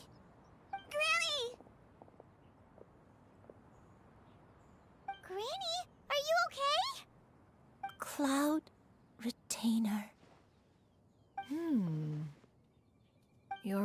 memories have returned. Wait, did you just call her by her full name? Does that mean you already knew each other? Yes. I now remember everything. Everything. Granny, please don't cry. I'm here. I'm here. Oh, don't worry, my dear child. Granny is fine. I'm so sorry, everyone. You've gone to so much trouble on my behalf. It's all come back to me now. The most important thing that I had forgotten was the truth of what I once was. One can sense the guilt that now plagues your conscience. Reclaiming a truth long buried is sure to come with a myriad of complex emotions. Perhaps one should recount the story on your behalf while you compose yourself. No, it's okay. Now that I've remembered, I must face my memories head on. Shuyu, everyone, I cannot thank you enough for all your help. I'm ready to tell you my story, if you're willing to listen. Please, Granny, don't force yourself. What happened in the past doesn't matter. I love you more than anything. Nothing you say can change that. I know, dear child. My feelings for you are exactly the same. It is for this reason that you deserve to know the truth. Some time ago, I made a terrible mistake. One for which I could never atone. Is this the sin that you mentioned in Nyobain Karst? What happened? I am, in truth, not a human being. My real form, one that I held for centuries, was that of a wild crane. I spent many, many years living on Mount Outsong, bathing in the soft breeze and drinking the sweet dew of the mountains. At some point, I somehow gained wisdom and sentience. The Lord of the Mountain, Cloud Retainer, became aware of my existence and began to share many stories with me. She even passed on the secret of cultivation to me. Though she never took me on as a formal disciple, I always saw her as my master. Whenever she took out her tools to work on mechanisms or new inventions, I would also stand next to her and watch. I even contemplated completing my training and becoming an adeptus in my own right. I followed her teachings, and time gradually passed us by. Until that fateful day 50 years ago. 50 years ago?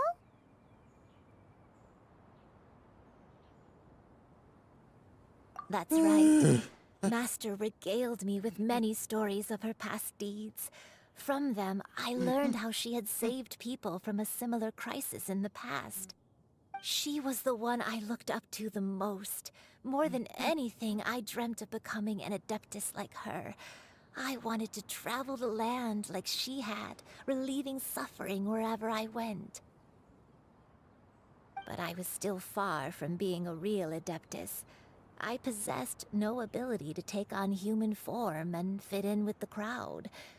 Once she learned of my desires, Master prepared a special dose of human mimicry potion for me. She warned me that the potion's effects would only last 10 years, and if I were to fail to return to my original form at the end of that time, I would forever forget my past as a crane and become something neither human, beast, nor adeptus. Oh no. So that was the source of your dementia all along.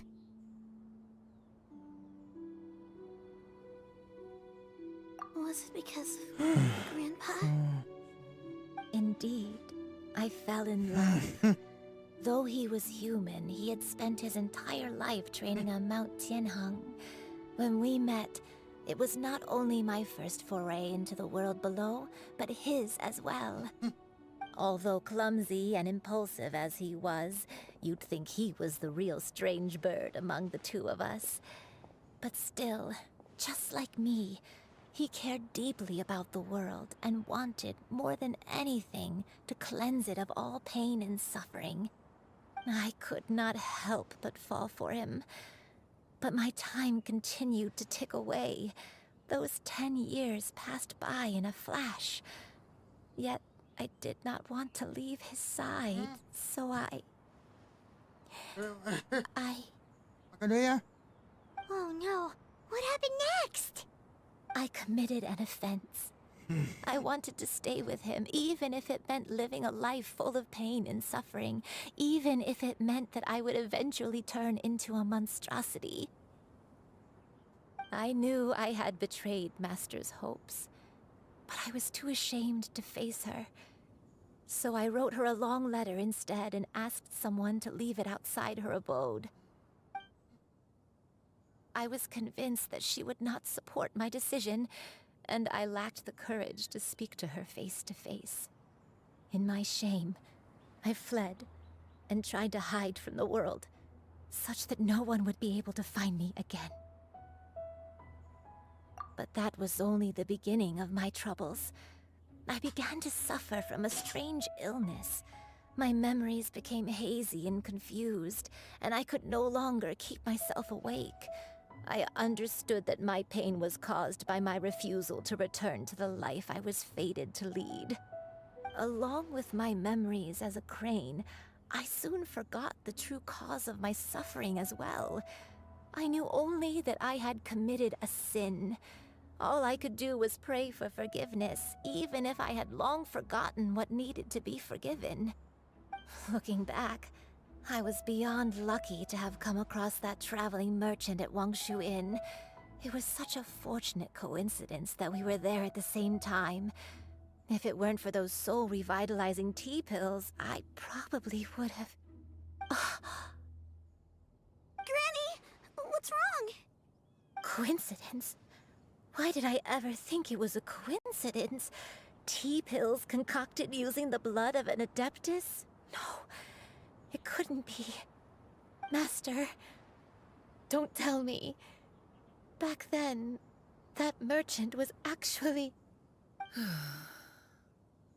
Human custom would dictate the conferral of gifts to be in order when one's progeny is wedded, would it not? Consider the pills a symbol of one's best wishes.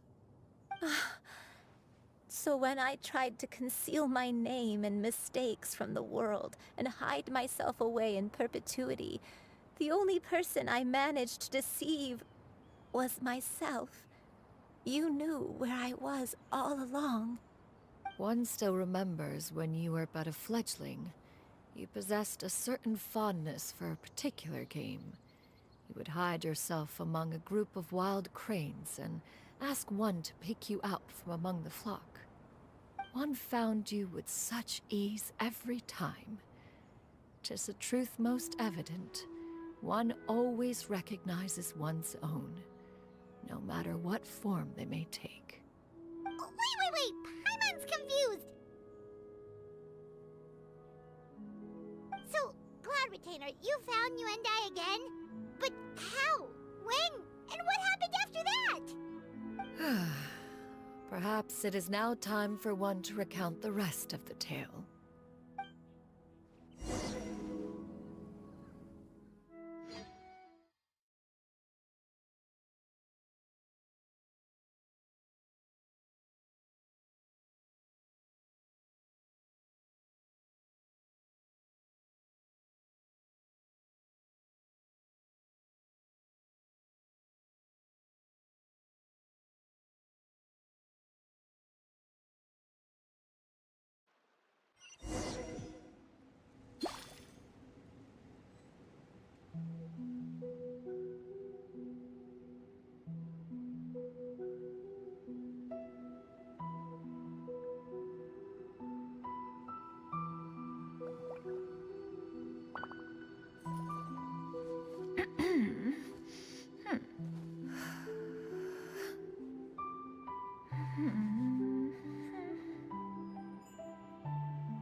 If you are presently unoccupied, perhaps we could stop a while at one's abode for some repose and conversation.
The secrets of the mechanical arts are too profound to convey in a few simple words.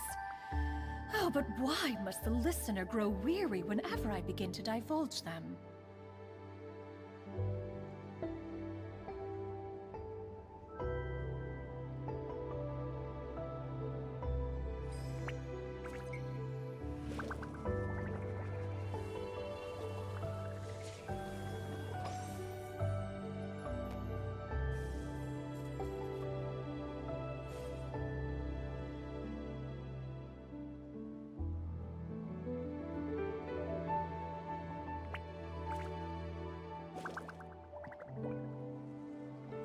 If you are presently unoccupied, perhaps we could stop a while at one's abode for some repose and conversation.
The secrets of the mechanical arts are too profound to convey in a few simple words. Oh, but why must the listener grow weary whenever I begin to divulge them?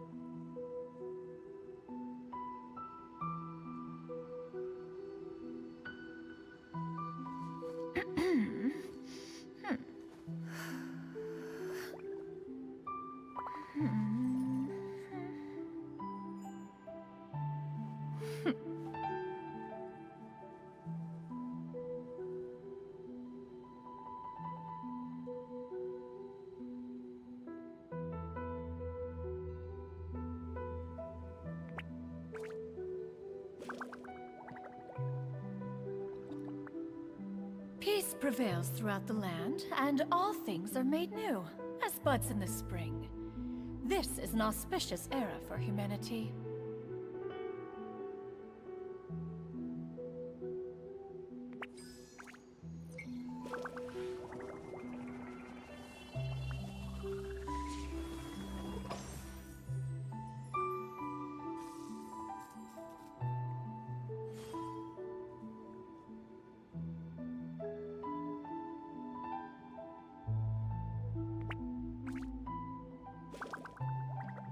If you are presently unoccupied, perhaps we could stop a while at one's abode for some repose and conversation.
Peace prevails throughout the land, and all things are made new, as buds in the spring. This is an auspicious era for humanity.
If you are presently unoccupied, perhaps we could stop a while at one's abode for some repose and conversation.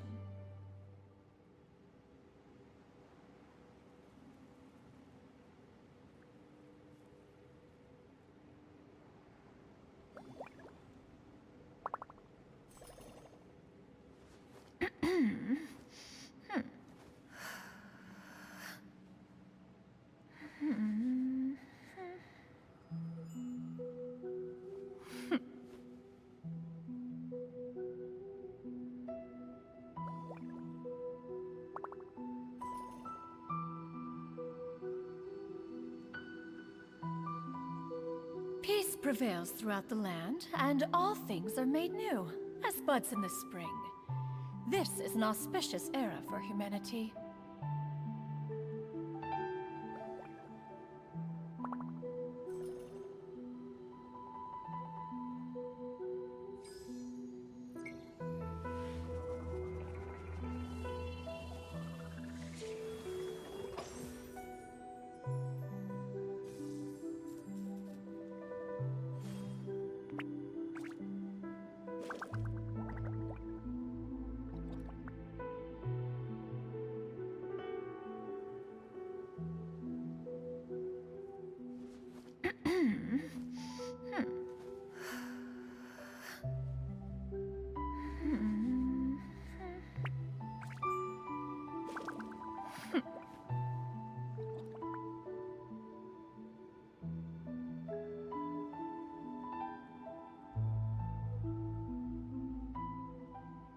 If you are presently unoccupied, perhaps we could stop a while at one's abode for some repose and conversation.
The secrets of the mechanical arts are too profound to convey in a few simple words.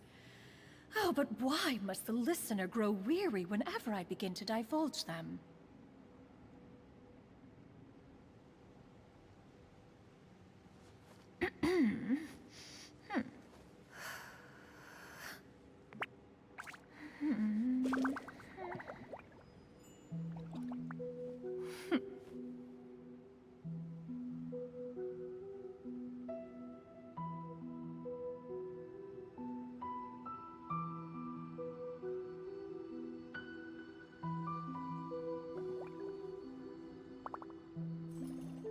If you are presently unoccupied, perhaps we could stop a while at one's abode for some repose and conversation.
The secrets of the mechanical arts are too profound to convey in a few simple words. Oh, but why must the listener grow weary whenever I begin to divulge them?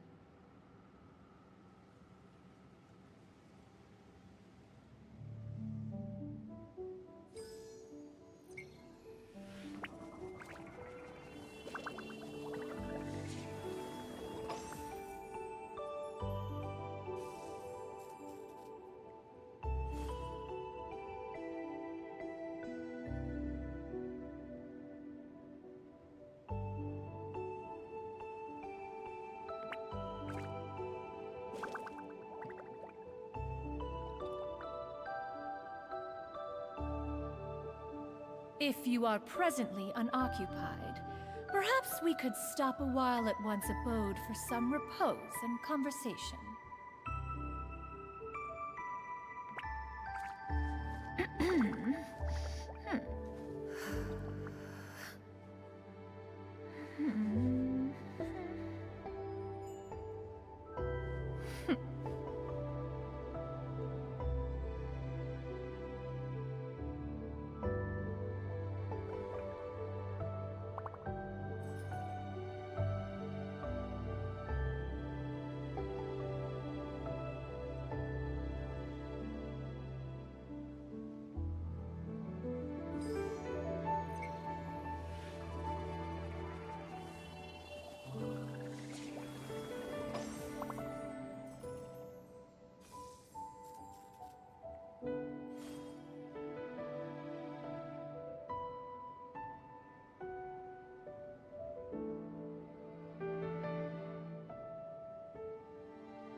The secrets of the mechanical arts are too profound to convey in a few simple words. Oh, but why must the listener grow weary whenever I begin to divulge them?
Peace prevails throughout the land, and all things are made new, as buds in the spring. This is an auspicious era for humanity.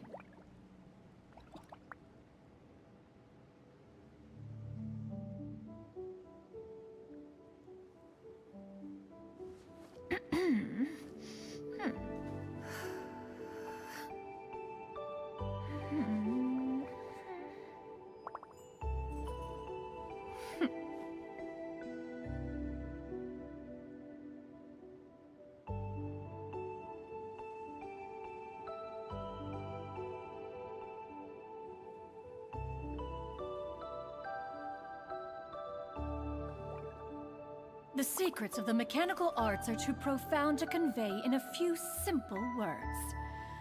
Oh, but why must the listener grow weary whenever I begin to divulge them?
Peace prevails throughout the land, and all things are made new, as buds in the spring. This is an auspicious era for humanity.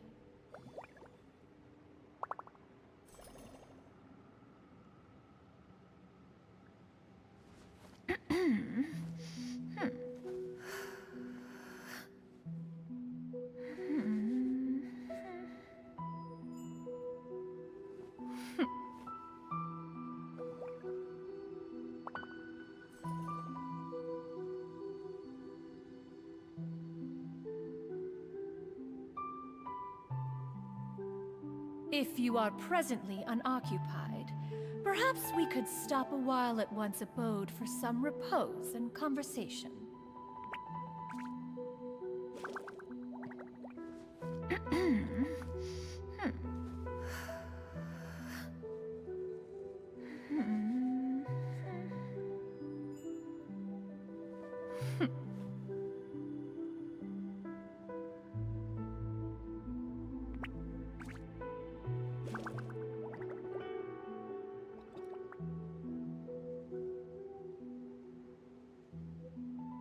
The secrets of the mechanical arts are too profound to convey in a few simple words. Oh, but why must the listener grow weary whenever I begin to divulge them?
Peace prevails throughout the land, and all things are made new, as buds in the spring. This is an auspicious era for humanity.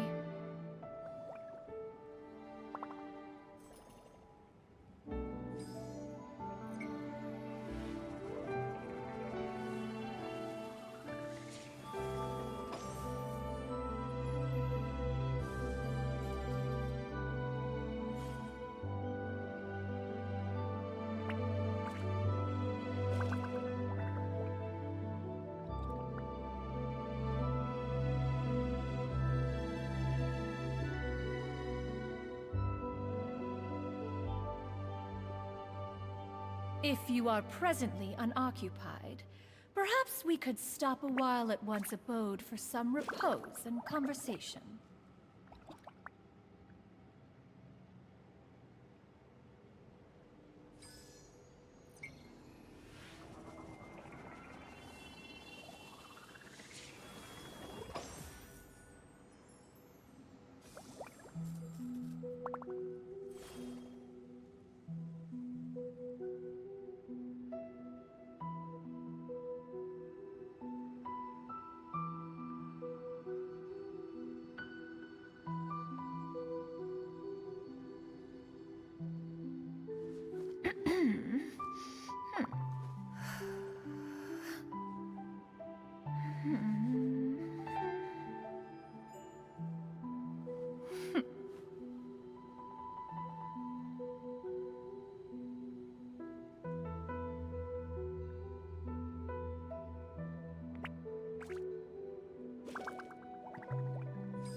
Peace prevails throughout the land, and all things are made new, as buds in the spring.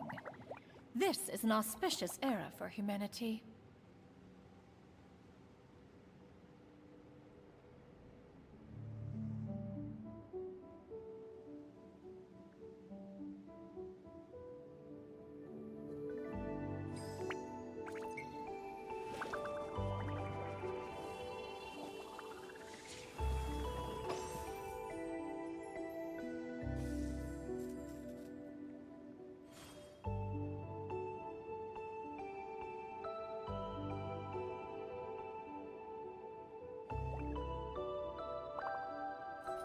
The secrets of the mechanical arts are too profound to convey in a few simple words. Oh, but why must the listener grow weary whenever I begin to divulge them?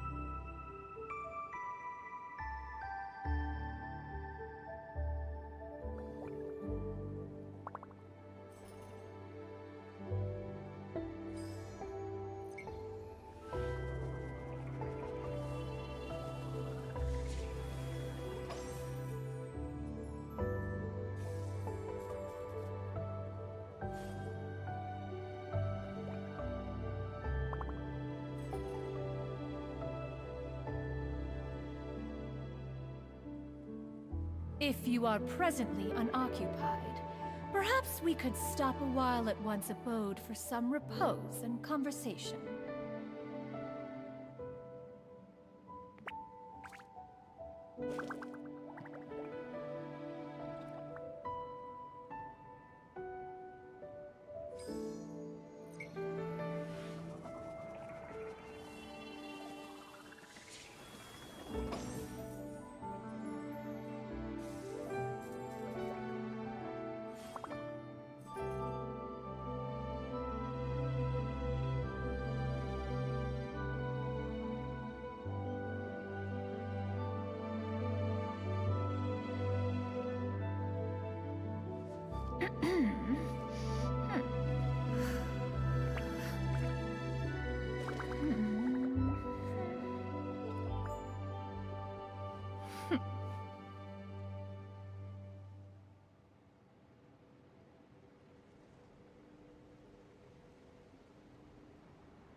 Peace prevails throughout the land, and all things are made new, as buds in the spring. This is an auspicious era for humanity.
The secrets of the mechanical arts are too profound to convey in a few simple words. Oh, but why must the listener grow weary whenever I begin to divulge them?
If you are presently unoccupied, perhaps we could stop a while at one's abode for some repose and conversation.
Peace prevails throughout the land, and all things are made new, as buds in the spring. This is an auspicious era for humanity.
If you are presently unoccupied, perhaps we could stop a while at one's abode for some repose and conversation.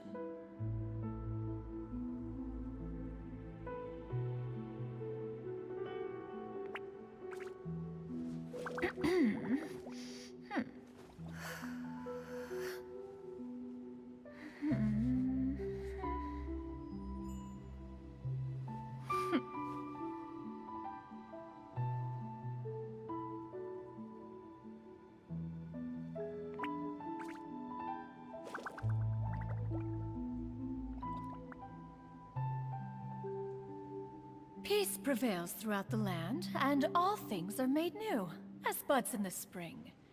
This is an auspicious era for humanity.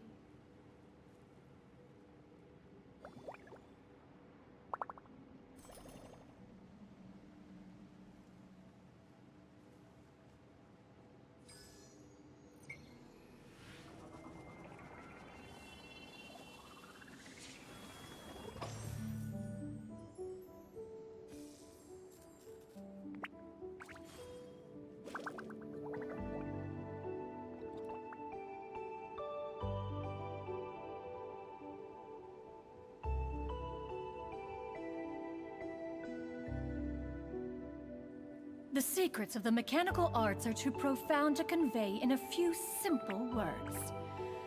Oh, but why must the listener grow weary whenever I begin to divulge them?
Peace prevails throughout the land, and all things are made new, as buds in the spring. This is an auspicious era for humanity.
The secrets of the mechanical arts are too profound to convey in a few simple words. Oh, but why must the listener grow weary whenever I begin to divulge them?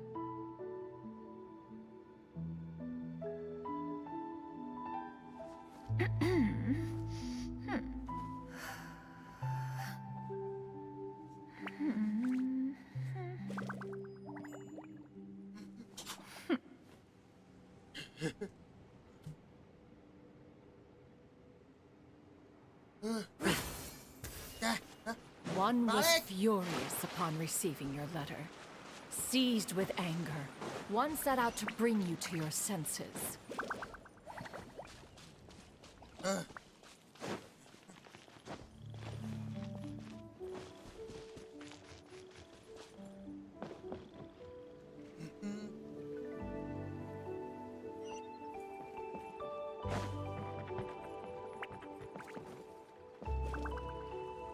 In truth, one had more than a few misgivings about your chosen partner. As an exorcist, his talent was lacking.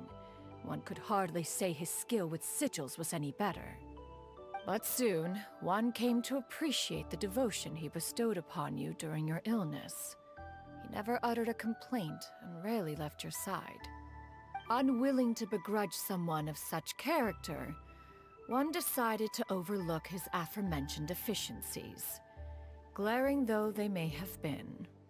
Wishing to grant you a life without regrets, one gathered many divine ingredients and used one's own blood to create a form of medicine.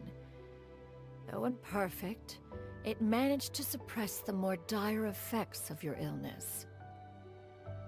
As for how to deliver the medicine, after much contemplation, one eventually decided to perform the deed oneself.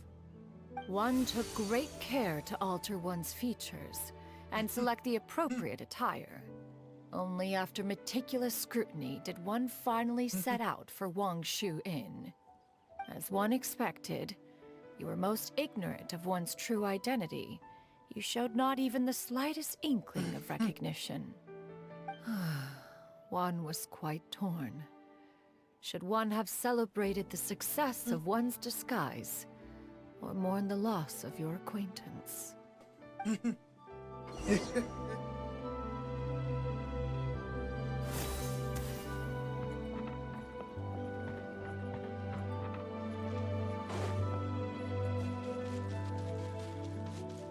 Yeah!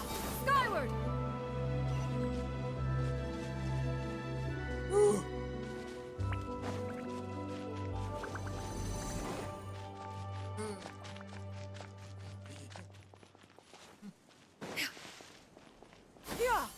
Nevertheless, one would speak to you about another matter, if you are amenable. Even considering your loss of memory, one was simply flabbergasted that you could so easily forget the consequences of consuming medicine infused with adeptal blood. Its proclivity to attract monsters is hardly that complicated of a concept to remember.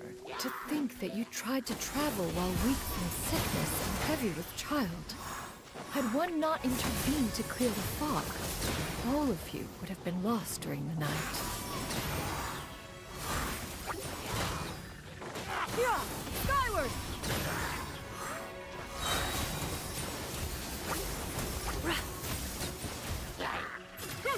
Make way for the Adeptus!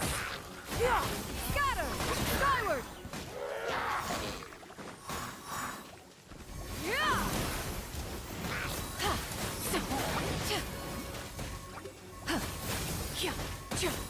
Yeah! Scatter! Skyward!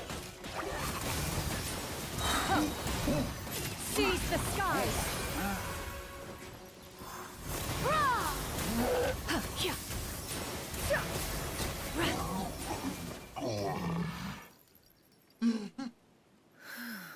Those monsters would hardly have pursued you with such ferocity without sufficient incentive.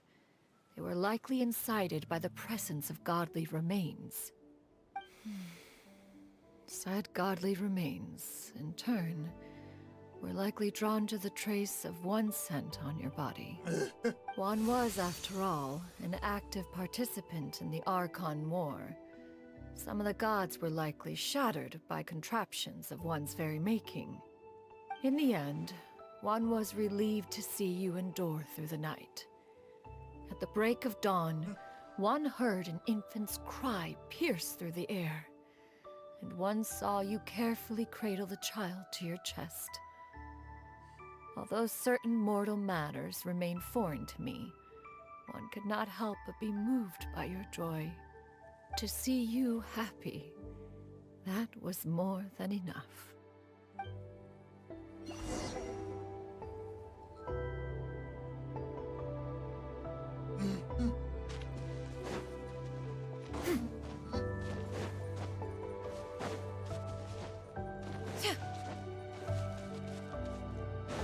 Now you should have a complete understanding of the events. Wait! But if that's true, then the crane who took care of me when I was sick must also be... Ah, one had almost neglected to recount the absurdities of that tale.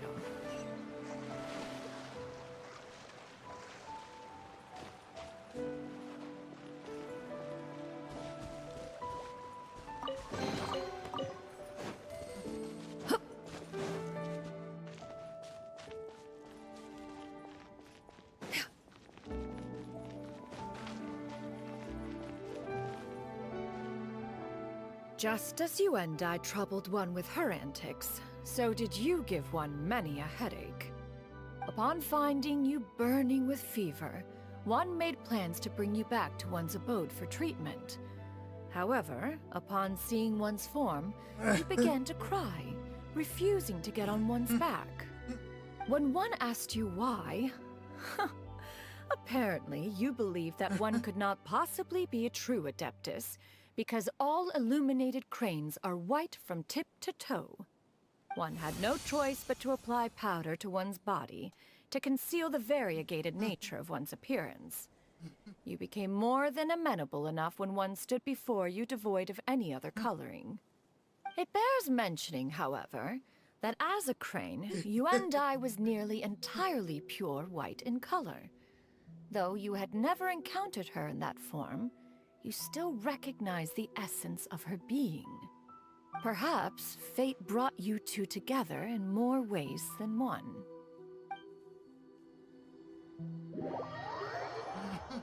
Let's go. Let's go. Let's go.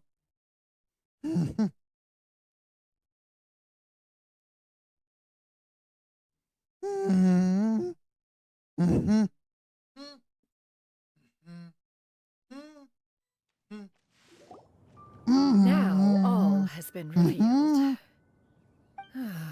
One owes you an apology, Yuandai. One recognized you upon your very entrance into Wanmin restaurant. One has always viewed you as a disciple of equal standing with Ganyu and Shenhe. Indeed, one wished to bring your story to a satisfactory end with this visit to Liyue Harbor. Still, one could not reveal your identity right away. Had one simply informed you of all you had lost, all those cherished memories would merely have become the fictionalized account of another. Memories are most meaningful when recalled by those who lived through them. Would you not agree? Even if the process was painful and arduous to experience. Have you any further inquiries? Master, I must ask. If you found me all those years ago, why did you leave me be, even though you knew about my mistake? Why did you not bring me back to Mount Outsong by force? One has never regarded your action as a mistake. It was a simple choice, nothing more. When it is time for one's progeny to leave the nest, it is the responsibility of an elder to let them fly free. Yet, when your wings grow weary and the night grows dark, just know that you always have a place to which to return. 'Tis a refuge referred to by many a name in mortal writing. Home, nest, haven. Whatever its denomination may be, its essence remains quite unchanged.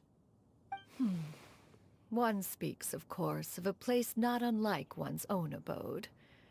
One's disciples are free to come and go as they wish, yet the door remains forever open to those who wish to return. One rather hopes you count yourself among them. Thank you. Thank you so much. You and I. One expects you too have sensed the rapid deterioration of your condition as of late. Have you not?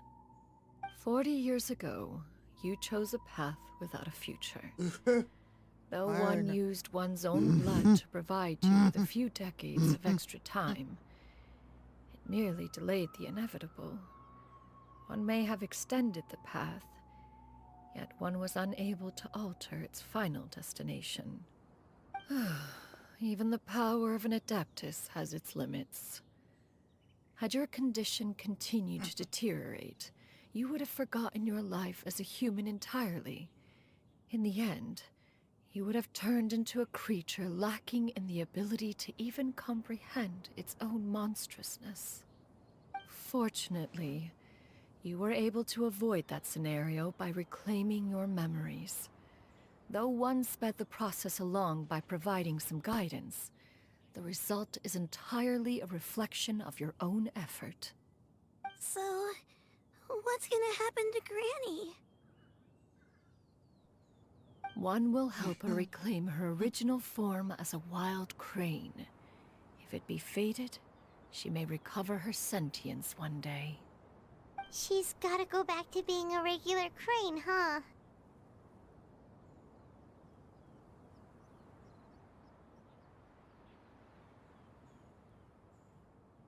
Master, you've already done more than enough for me. I don't know how I could possibly repay your kindness. This is a better result than I could have ever hoped for. How much time do I have left? Not long. The transformation is imminent. Granny? Please don't okay? You're all I have left. Please. Don't be sad, dear child. Granny has led a wonderful life. My only regret is having to leave you behind. Don't forget to eat well, okay? A growing young lady like yourself needs lots of good food to grow big and strong. Promise Granny you'll take good care of yourself when I'm gone. I promise, Granny. I'll do whatever you say. Good girl, good girl. Don't worry. It's not goodbye forever. Granny's gonna become the most formidable crane in all of Mount Outsang. Granny will train day and night. I won't stop until I can turn into a human without having to rely on anything but my own power. When that day comes, we'll be able to live together again. You and I. How's that sound? Good. That's a good girl. Even though we won't see each other for a little while, as long as we both work hard, we're sure to meet again someday. I'll eat well, Granny. I promise. And I'll wait for you, no matter how long it takes. I'll wait for you to come back. That's a good girl. Then Granny really has no more regrets. I'm so sorry, Master. Thank you for everything.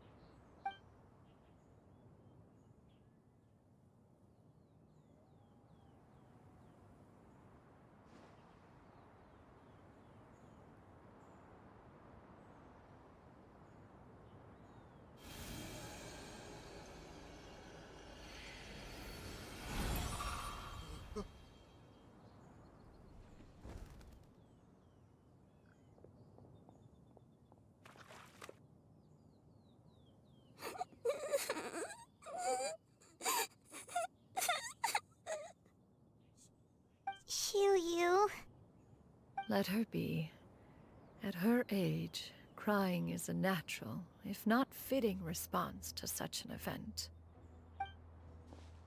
Tears are a necessary part of maturation. Sometimes there is scarcely a better vehicle to wash away the toll of stress and misery. Now that the issue has been resolved, you should also take a moment to relax. Give yourself some time to rest. Take a nap if you must. One will wake you in due time.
I always believed we would see each other again, that our days of separation would finally end, and all my troubles would be behind me.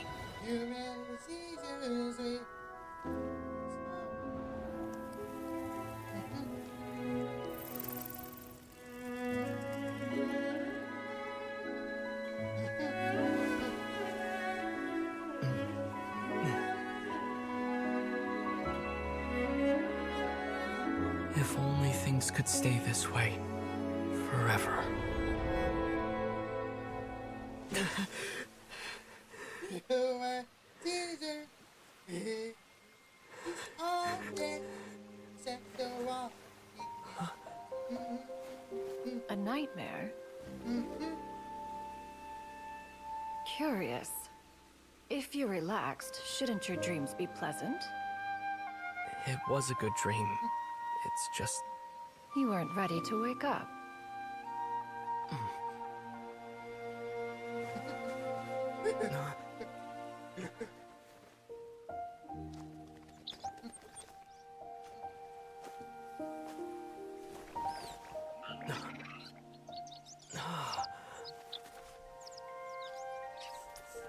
Eloquent as one may be, words of comfort are not one's strong suit. You are doing all you can. One can see your strength of will, your fearlessness in the face of danger. And so, whatever your dream may be, one believes that you shall achieve it. Of course, whenever the perils you face overwhelm you, or you become weary, one is always here for you. After all, as an elder, it is only right to look out for the young ones.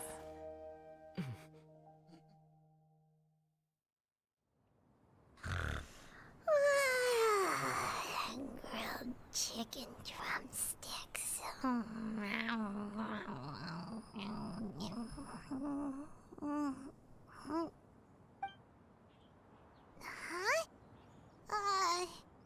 Was Paimon sleeping just now? Oh, Paimon wasn't talking to you. Paimon had a dream about eating grilled chicken drumsticks, that's all. Madam Adeptus? Oh, Xianyun, you're awake. How do you feel? I feel a little better. Thanks. I know I'll see Granny again someday, so I don't feel so sad anymore. Madam Adeptus, could I ask you something? Would you take me in as a disciple? Oh, and have you reasons for this sudden interest? I know Granny thought what she did back then was wrong. She felt really bad about it. But without that mistake, I would have never been born.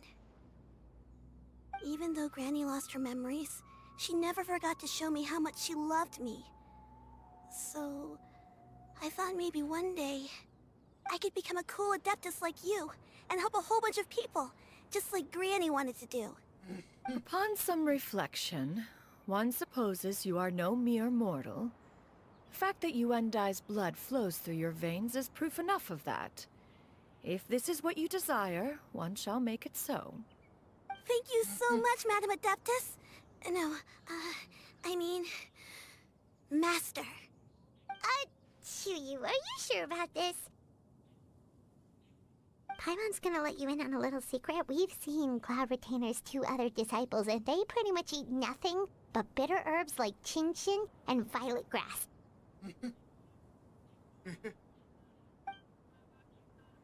If you join them, you'll never enjoy Wanmin Restaurant's delicious cooking ever again. How utterly preposterous.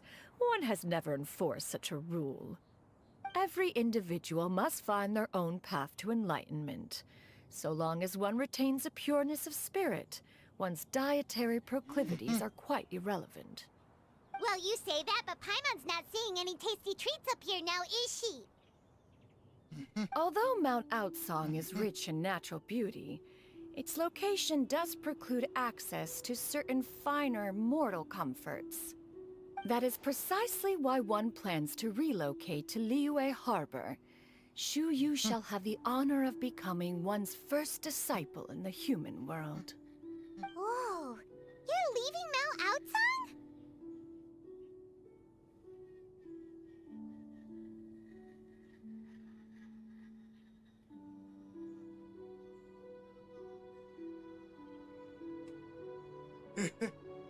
One has never concerned oneself with the location of one's residence.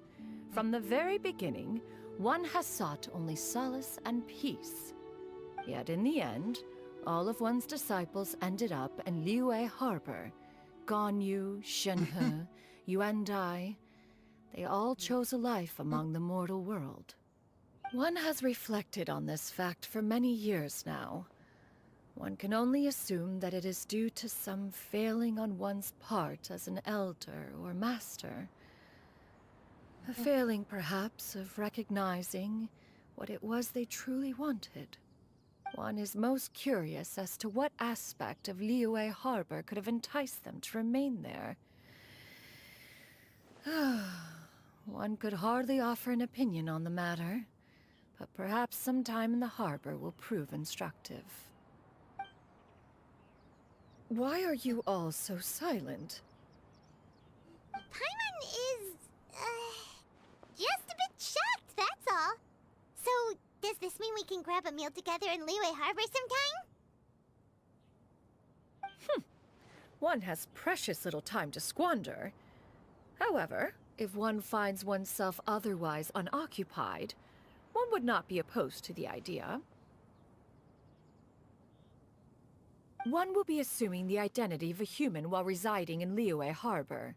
You should take care to avoid disclosing one's true identity. Don't worry, we'll help you keep it a secret. So, when can we expect to start seeing you in the city? Perhaps in 2 days' time. One has some matters to see to before one's departure. Preparation is the key to success, after all. One plans to put up various items from one's collection for sale. The earnings should provide for a comfortable living in Liyue Harbor. One has already picked out a handsome property near Chuhu Rock. 'Tis no small purchase, but what is mortal life if not one expense after another? Seems like you've really thought of everything. Then how about we meet up in Liyue Harbor in 2 days? A sensible plan. See you then. Oh, also, why don't you take this suspense insomnia mechanism as a souvenir? Anytime you should feel ill at ease in the future, you may try quieting your mind and sitting in meditation as you listen to its melodies. It might help you find a new perspective. Awesome! Thanks, Cloud Retainer! Hey, didn't we promise Shincho that we'd tell him what we found out? Should we make a trip to the Feiyun Commerce Guild? It's totally up to you.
Your concerns are excessive and unfounded.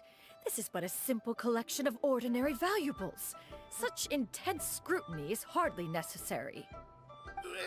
To be quite honest, your insistence on that fact is my primary cause for concern. In what way are any of these ordinary? Every single item here could be worth more than everything I own combined.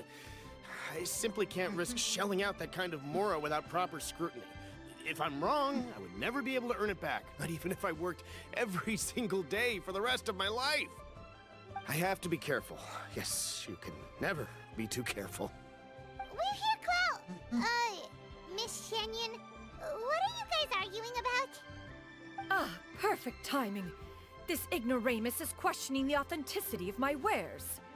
I'll have you know, these items have remained untouched in my personal collection for several hundred years. To question their legitimacy is pure folly. Several hundred years? Indeed. They're family heirlooms, you see, passed down over many generations, as families are wont to do. Yep, they've definitely been around a while. We can vouch for her on that one. Hear that? Had I not found myself in need of mora, I would scarcely have had the heart to part with them. Indeed, you should consider it an honor to even have the opportunity to behold them with your own eyes. Doubt their authenticity any further, and I may just decide to take them to another buyer. Whoa, please don't go! I apologize for any insult, miss. You see, I know full well that I lack the knowledge to judge the true worth of these items. If you could wait but a moment, I've hired an expert to appraise them for me. He should be here shortly. An expert, you say? Very well. I will wait for a little while longer, then. Traveler, Paimon, this is my new residence. If you have cause to seek my company in the future, this is where you can find me. Master! Oh, it's you two again. Hello. Xianyun! You got a new outfit! It looks great on you. Mm-hmm. Master made it for me. I like it too. Huh? You know how to make clothes? Do I know how to make clothes? With the support of the proper mechanism, sewing is hardly a challenge. Master, I brought in most of my stuff. There's a few boxes left, but they're kind of heavy, so I just left them outside. Fret not. I shall help you move them into your room. Actually, I should probably sort through my stuff a bit first. Everything's kind of messy right now, so maybe you could, not look yet, Master? Yeah, that'd be great. It appears my young apprentice has her own fair share of secrets. No matter. Do what you must, child. Now, this expert you mentioned, when can we expect their arrival? Soon. Ah, there he is! Here, allow me to make some introductions. This is Mr. Zhongli, a well-respected consultant at Wangshang Funeral Parlor and an expert in all manner of valuables and antiques. Mr. Zhongli, this is Miss Xianyun. She's the one who's looking to sell the collection of valuables I mentioned earlier.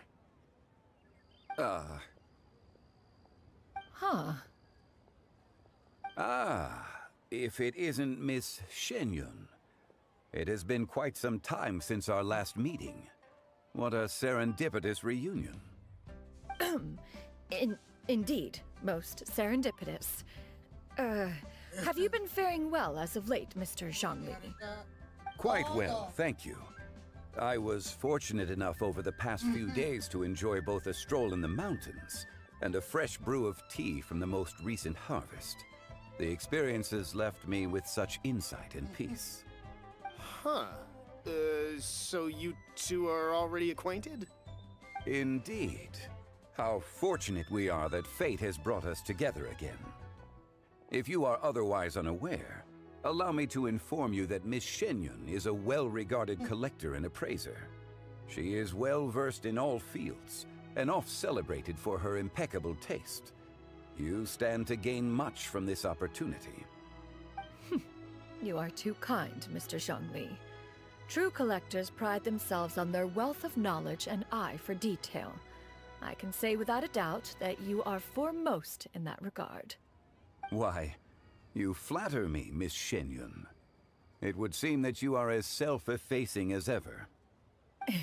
Not at all, Mr. Zhongli. Not at all. While I am loath to butt into this conversation, I must ask, you two already knew each other, and you seem to have quite a cordial relationship. Can I be certain that you're not working together to swindle me? I mean, you never know. Huh! A preposterous accusation! The heavens themselves would collapse before we would conspire to do such a thing. Miss Xianyun speaks the truth. Contracts are built on honesty and trust. If that proves to be beyond your capabilities in this instance, this transaction may be taken elsewhere. Say no more. Let us depart. I jest. What fool would still harbor doubts after Mr. Zhongli himself has vouched for the goods? Miss Xianyun, wait!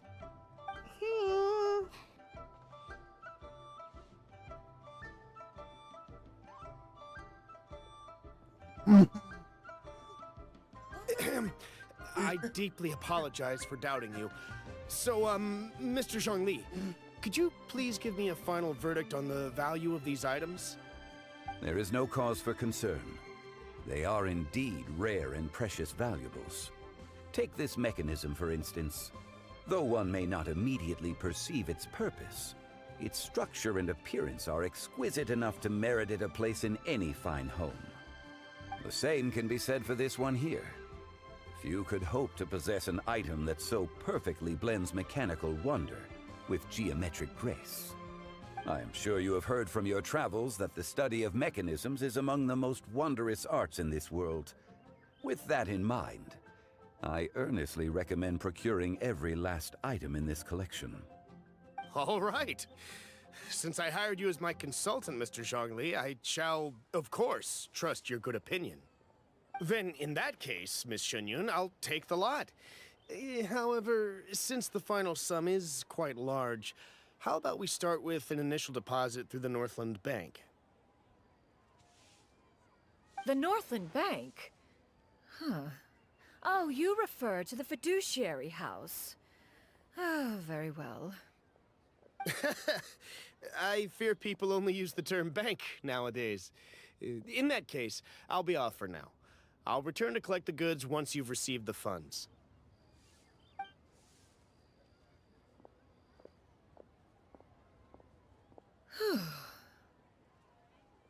Zhongli! My friends, have you been doing well? We've been great! How about you? Paimon didn't know you were such a busy consultant! My days have been quite pleasant as well. I had been quietly enjoying a cup of tea when Mr. Xiaozu requested my services. As for you, Miss Xianyun, I presume you must be looking to settle in the city? I must say, the name Xianyun sounds exceedingly strange coming from you. Perhaps you could dispense of that particular epithet in further conversation. Whatever for. Am I not addressing you as a friend should? Well, that is true, but... Alas, refer to me however you will. After all, a name exists such that others may address you with it. One is hardly ignorant of that fact. It would seem that you have gained many valuable insights over the years, Cloud Retainer. One has indeed. One's previous stays were all brief. Now that one has made up one's mind to move and settle, one has gained a much better appreciation of the hubbub and commotion of the city, as well as the people's hard work and ardor. This city is much changed from how it was more than 1,000 years ago. Not unlike the ocean tides, so too shall the movement of people ebb and flow. From turmoil to peace, enlightenment to aspiration. Human society possesses limitless potential. In another 1,000 years, the scene we witness here may change in ways that are impossible for either of us to imagine. Alright, enough reflection for one day. No need to get all sentimental on us. You make a valid point, Paimon. Now that the sale has concluded, what say one plays the host as we try some specialty dishes together? One must profess great interest in trying bamboo shoot soup. Perhaps you have forgotten, Cloud Retainer, but I once tried my hand at that dish. You were at the table on that occasion, so logic dictates that you should have already tried it. Oh? What occasion was this? It was a reunion between friends several centuries ago. Alas, you must have been too preoccupied to secure yourself a portion. Or perhaps our other companions simply availed themselves of faster reflexes on that occasion. Huh! Hardly. 'Twas most certainly out of consideration for the others in attendance. In but a moment, one will show you what it means to have a true deftness of hand. It is settled then. Bamboo shoot soup, mora meat, crab roe tofu, triple-layered consommé. We shall enjoy the lot. One has already passed word to Xianyun and Ganyu to make a reservation. It is prime time for them to meet one's newest disciple. Is that agreeable to everyone? It should be a most splendid occasion.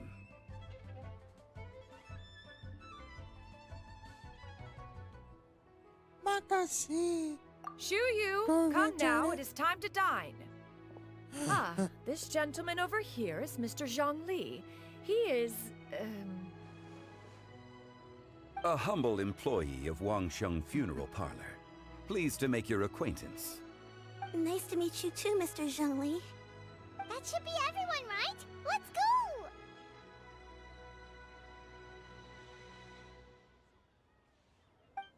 Sounds good. Actually, Master, have you ever tried Adeptus' temptation? I heard it's impossible to stop eating after even just one bite. You know, 'cause it's super tempting and stuff. Is that true? That sounds rather implausible. Although with the right preparation, certain dishes can be too delicious to resist. Huh? Why are you all walking so fast? Hey, wait for Paimon! Hey, wait up!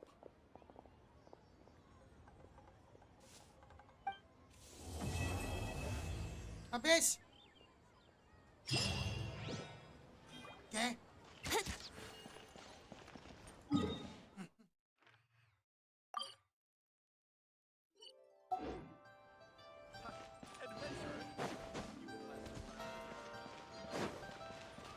Add as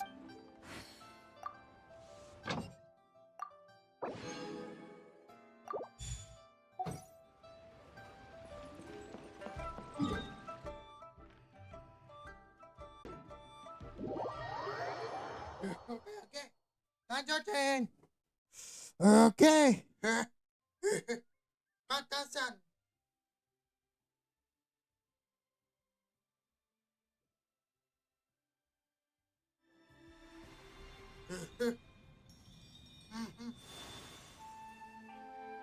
Apa yang terjadi? Okay.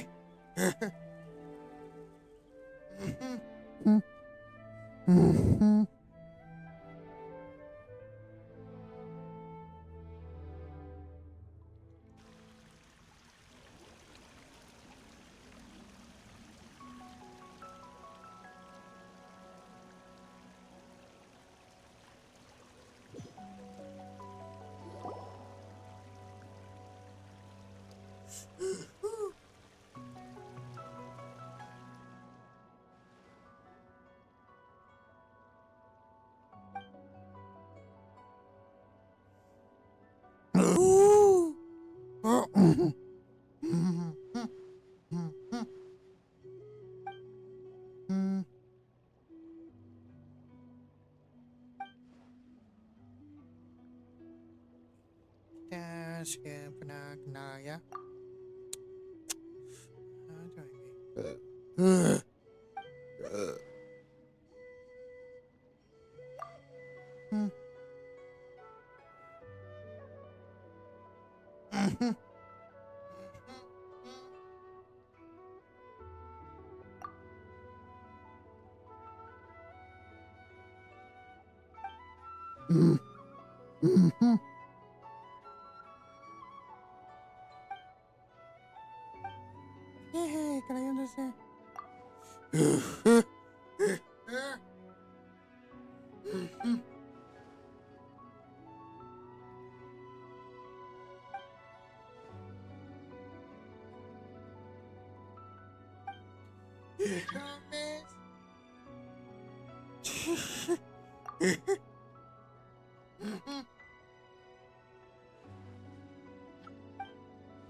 Hey, lama banget ya.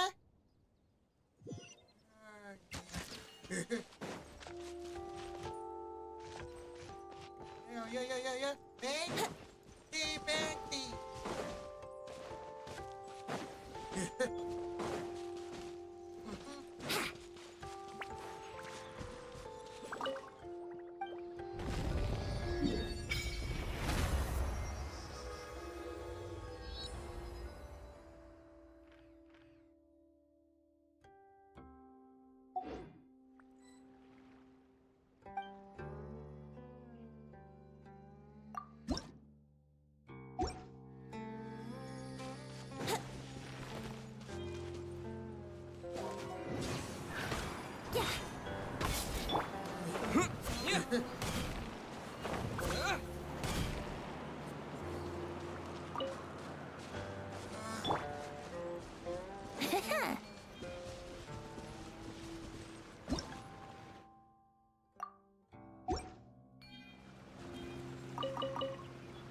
Wouldn't gliding be faster?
Map.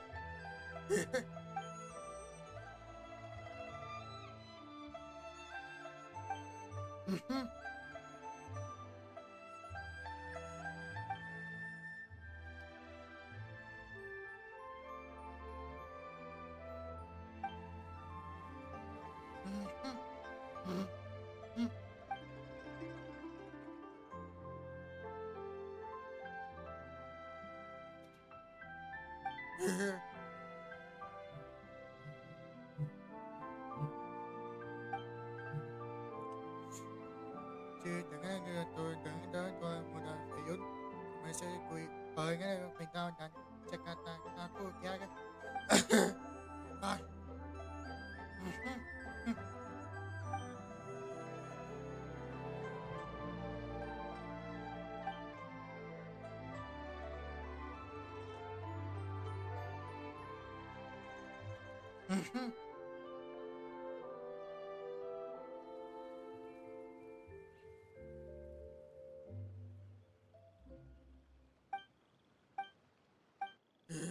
Misi, ya mesti gimana ya?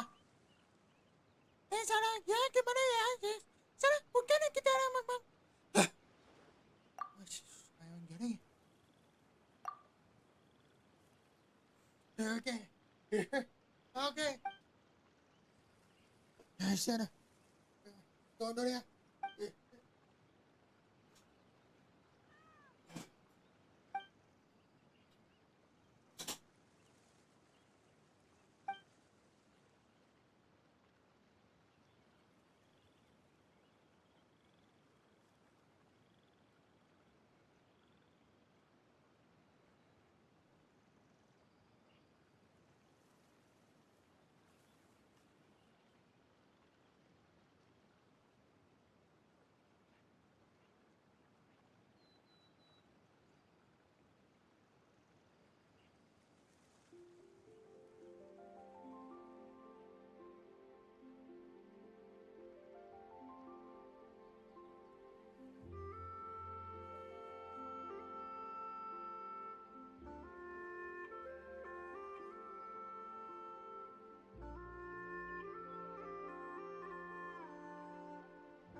Tidak yan. Panas siya ito.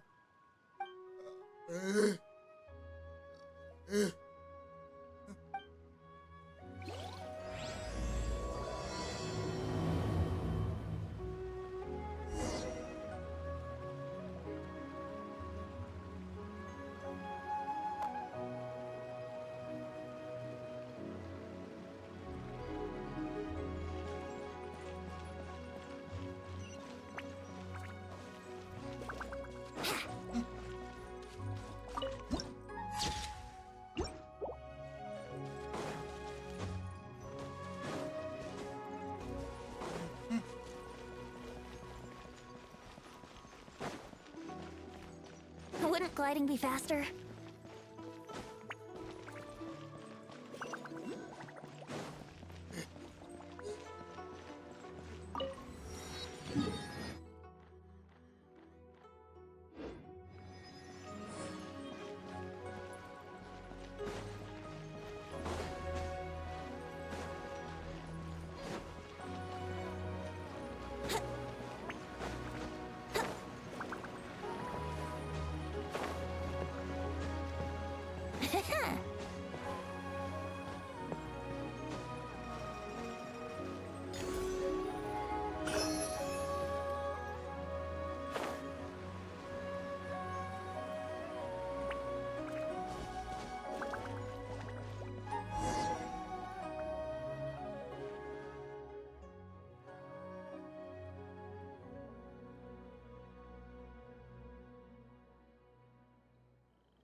God.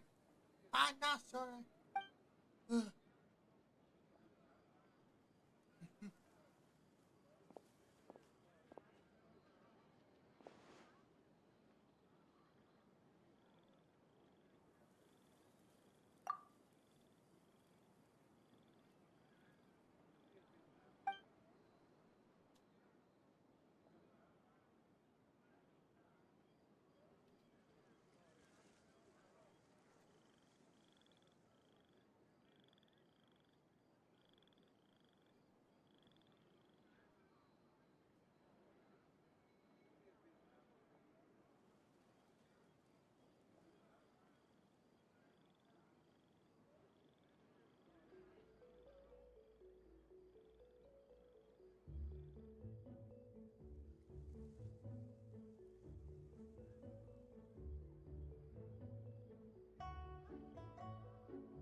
Kenapa itu motor pakai gong?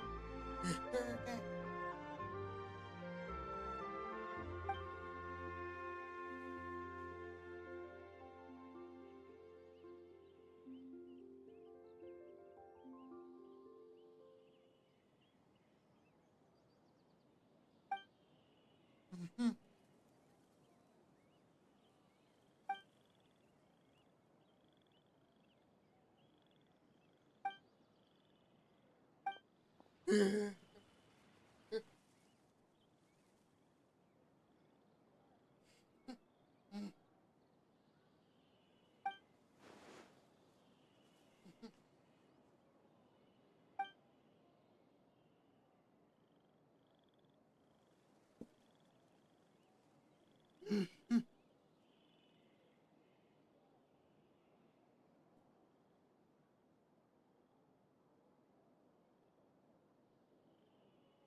Apa mah?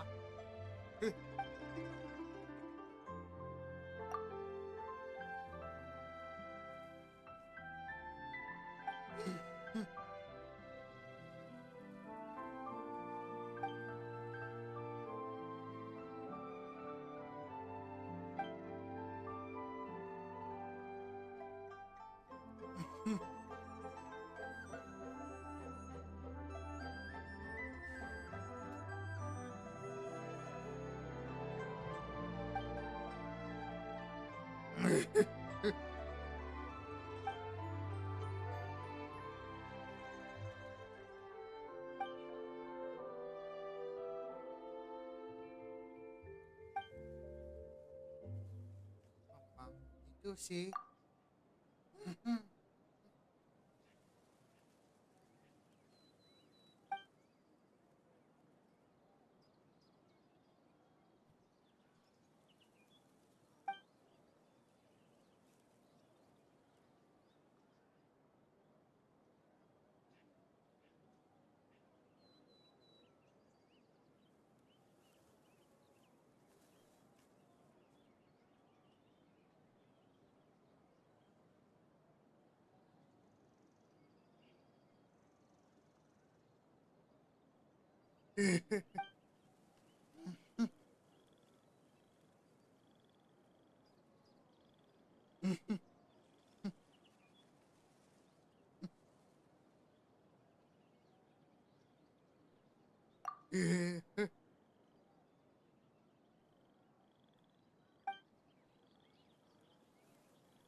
Oke.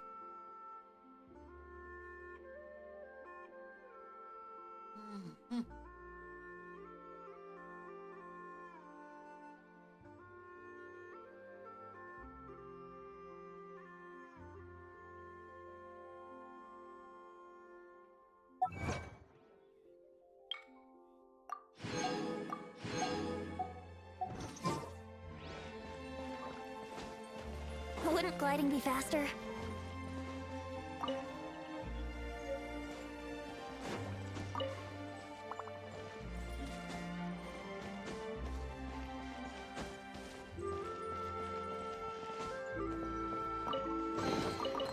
think Barbados. Wait a minute. Yahoo!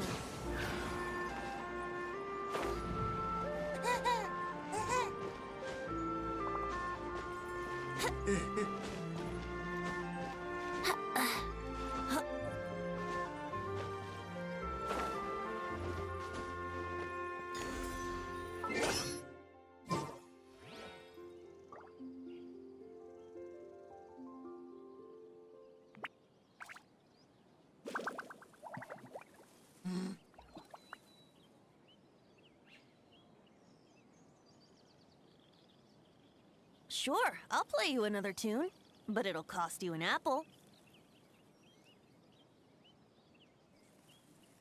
Oh dear.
God. Yeah, ikan.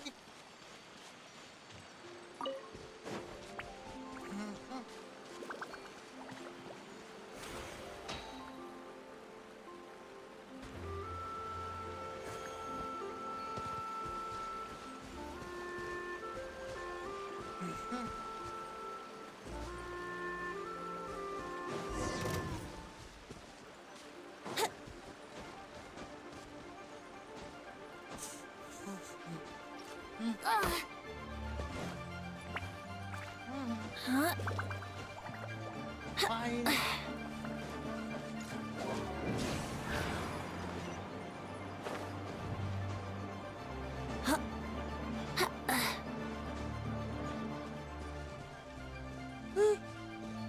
Incoming!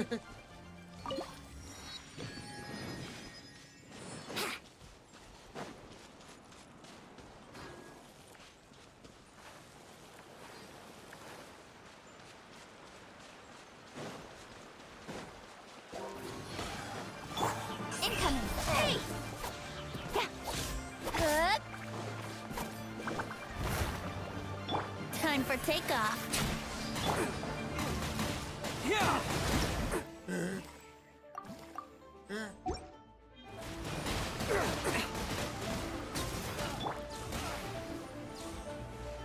Speed of light!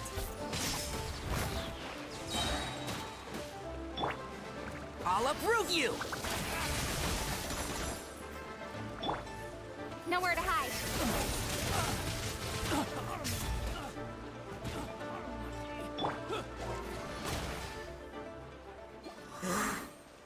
Wouldn't gliding be faster?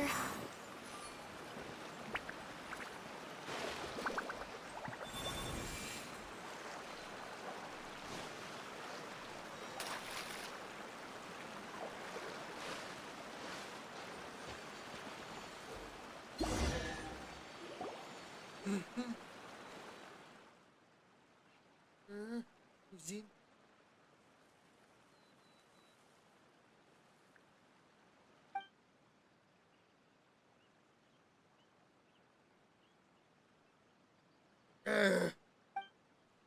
Okay.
Stop.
Have you heard the ballad of the treasure chest?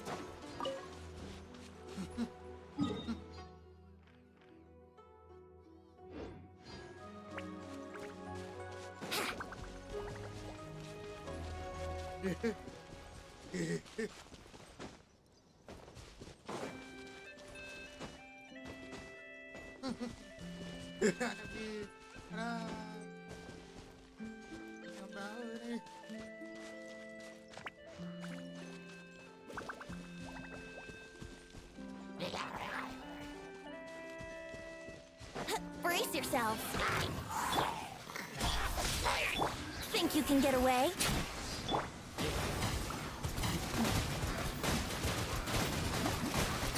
Water jet!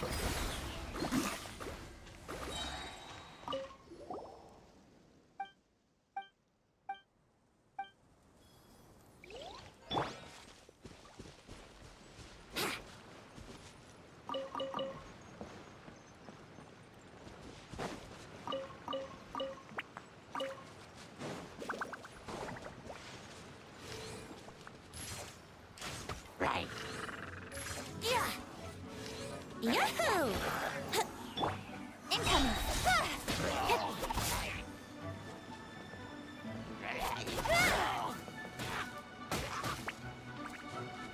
Speed of light!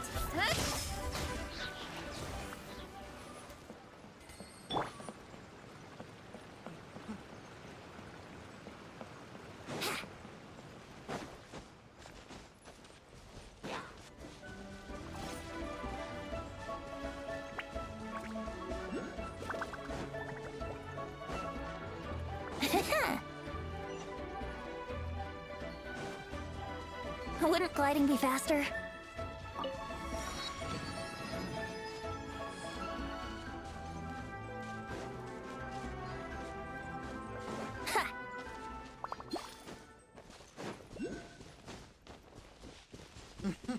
Yoga.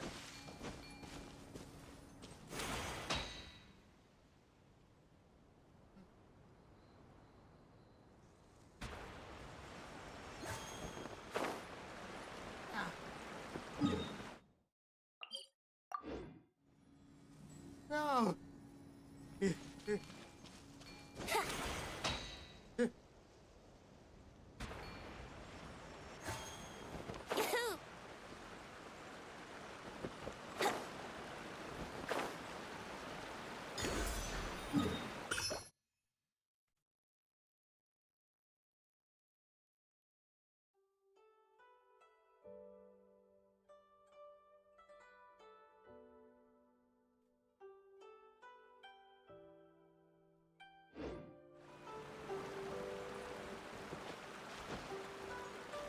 Huh?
Here we go! Wipe out! Oh, one thing after another! Cut to the chase!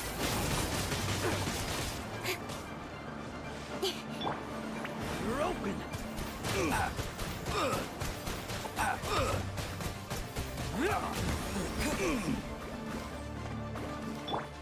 Time for takeoff! Don't blink! Hey!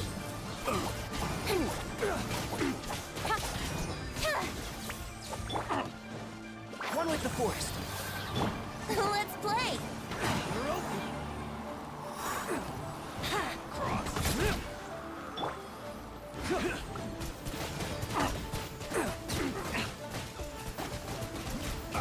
Water jet! Nowhere to hide!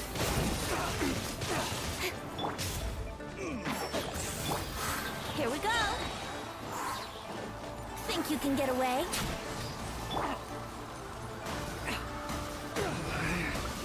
Good. Replace my hammer.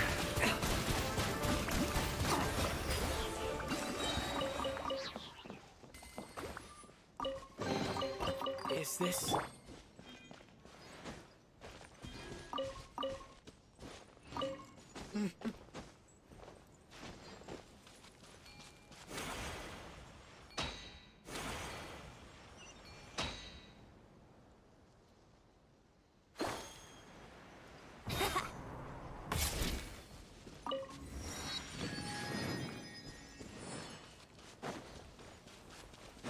fighting me faster?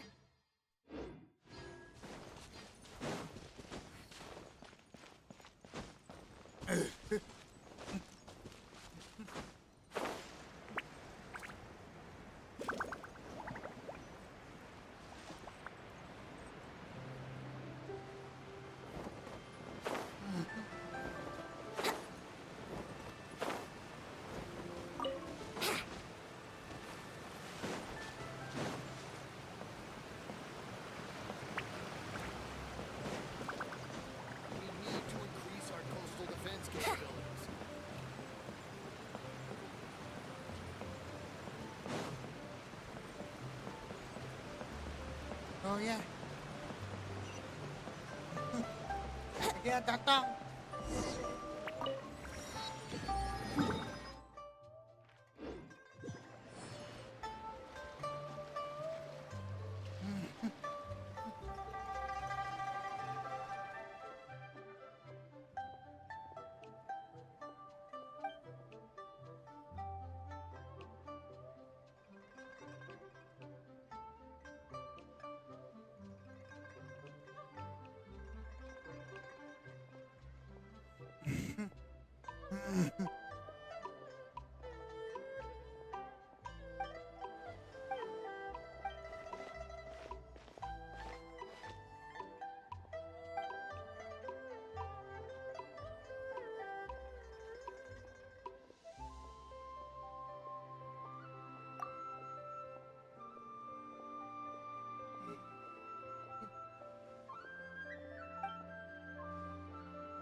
Okay.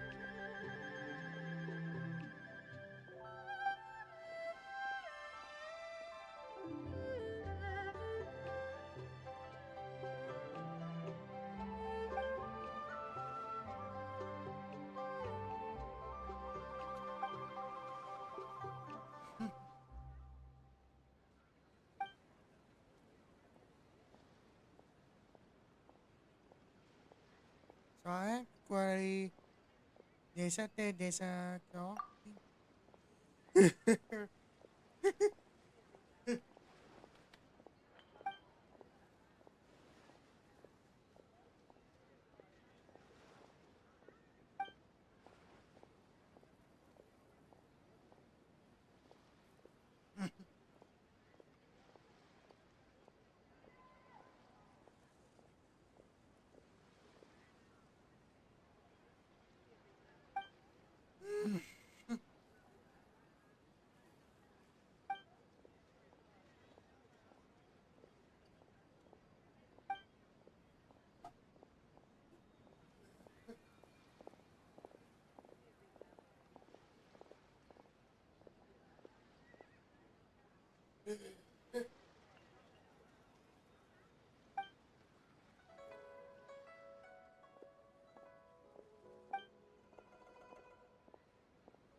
Durian aja ya.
Wouldn't gliding be faster?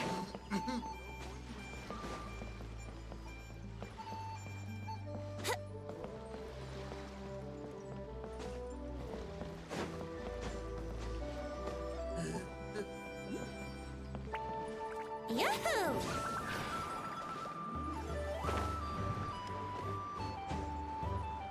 Huh?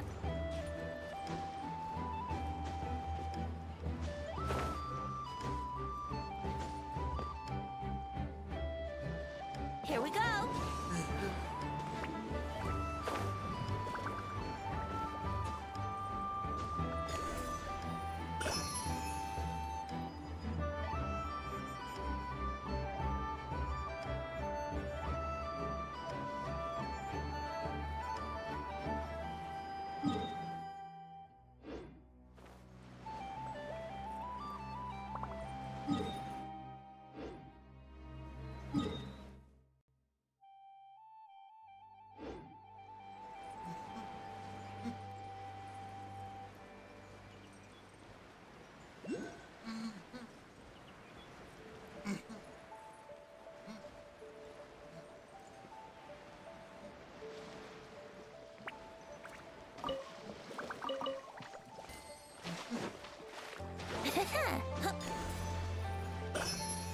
Wouldn't gliding be faster?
Barbados. Wait a minute.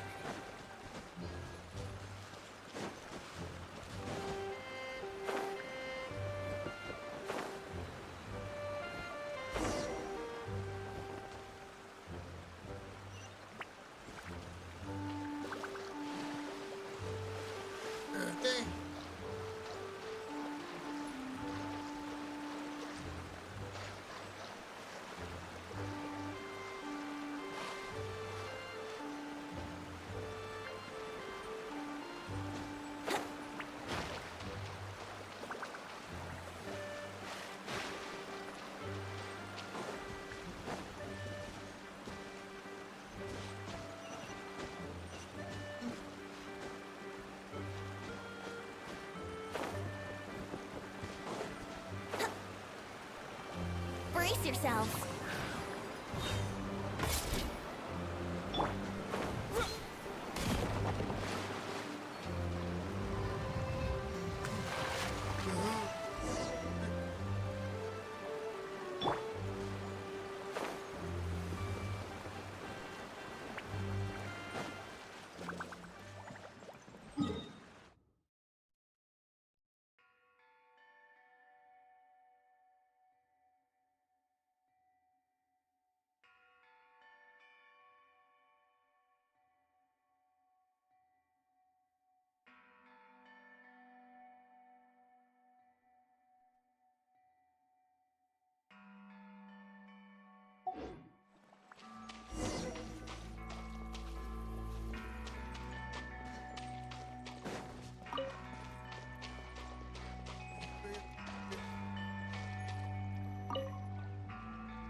Wow.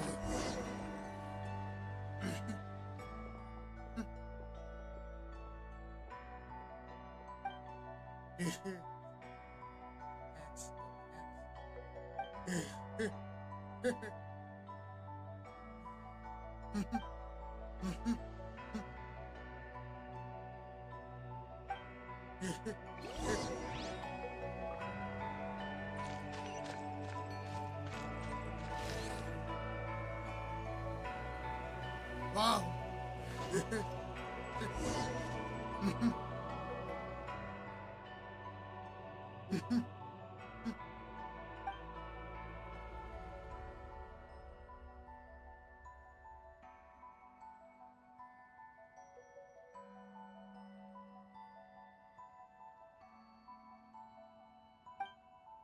What's got it?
Yahoo! Yeah.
Apa lagi jawab saya yang mancing-mancing.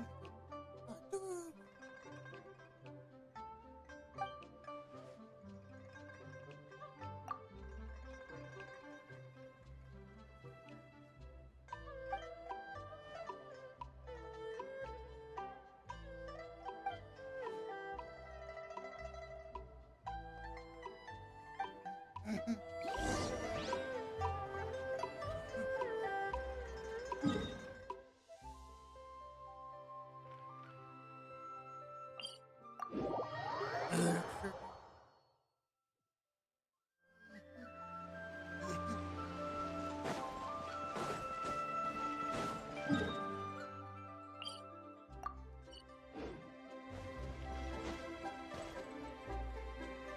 Consider choosing another.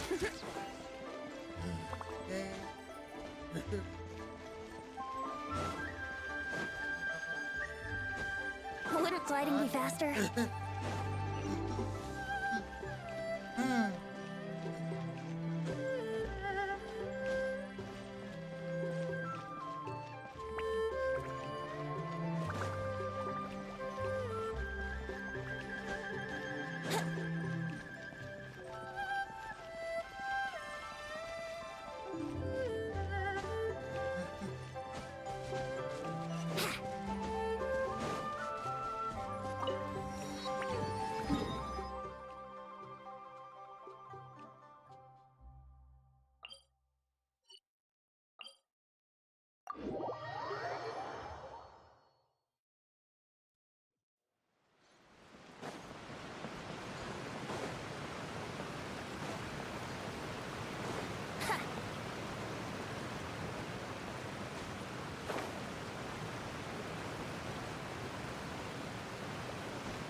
Wouldn't glide. Huh.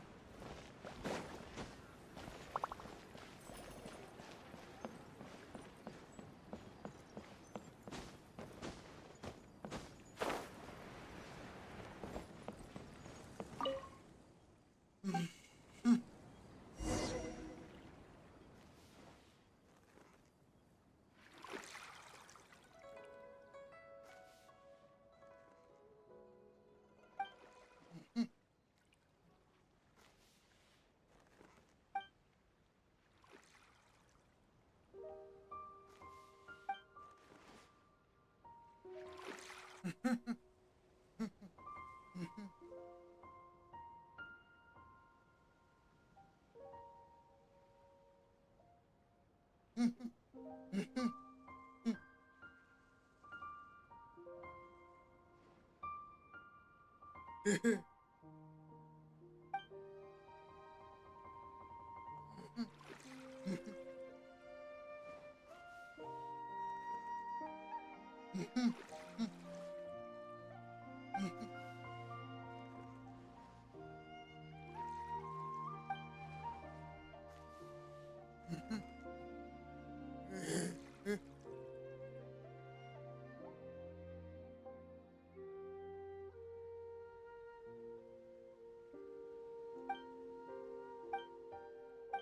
shit.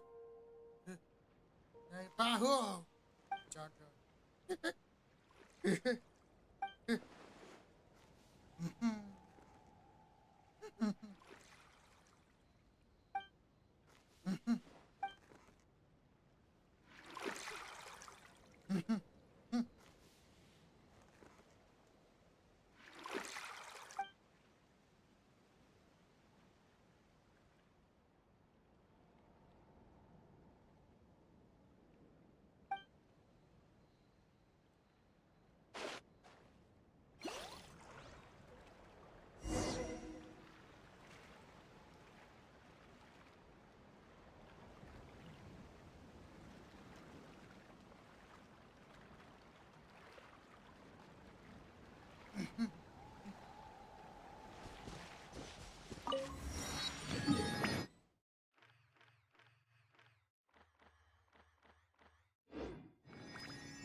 Have you heard the ballad of the treasure chest?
Let's play! Excuse me? Bombs away! I hear everything! Incoming! With sword from shadow! Off with you! Time for takeoff! Off with you!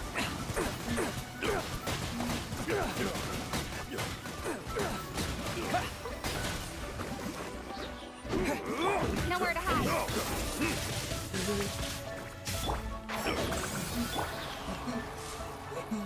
Water jet! Speed of light! Hey! Yahoo!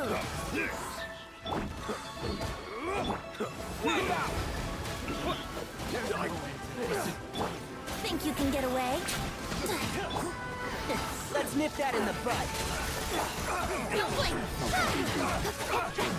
With sword comes shadow.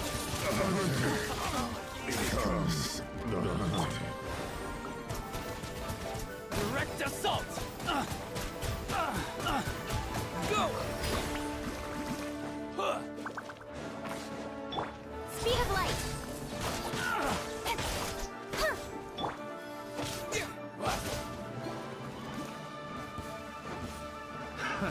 Another test subject. Time for takeoff. Don't blink! Bombs away! Entrap! I hear everything! Cut to the chase!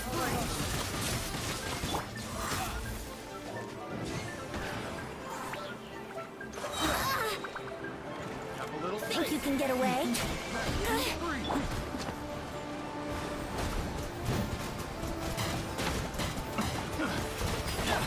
Speed of light! Hey!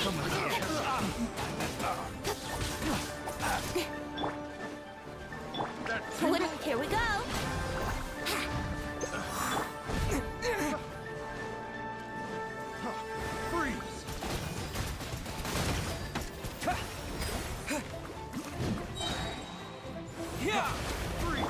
Incoming! With sword comes shadow.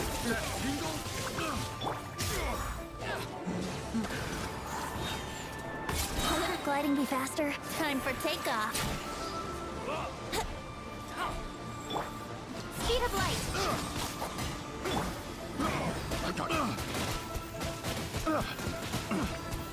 Go! The wrong test subject. Wouldn't gliding be faster? Right, nay.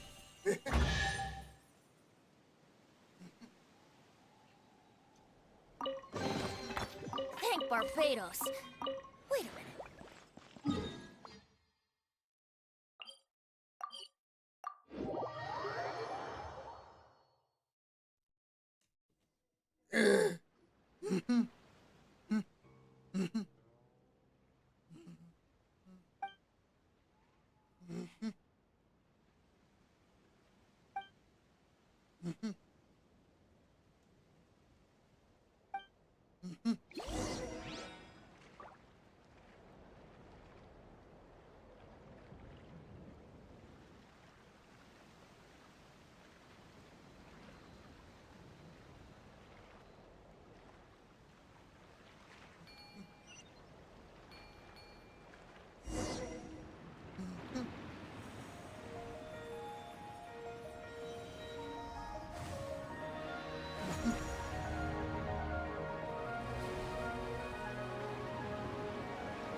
Have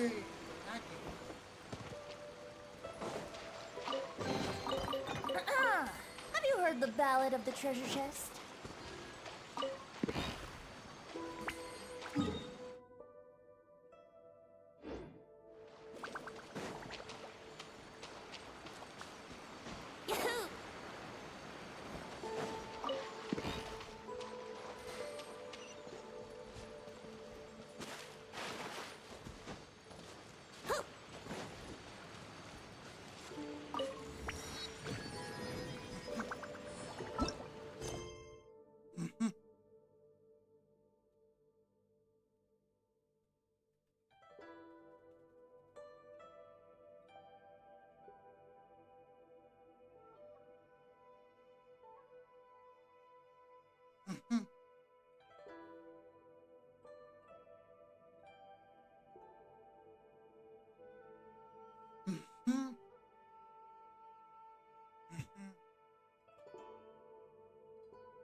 Yahoo! Think you can get away? Nowhere to hide.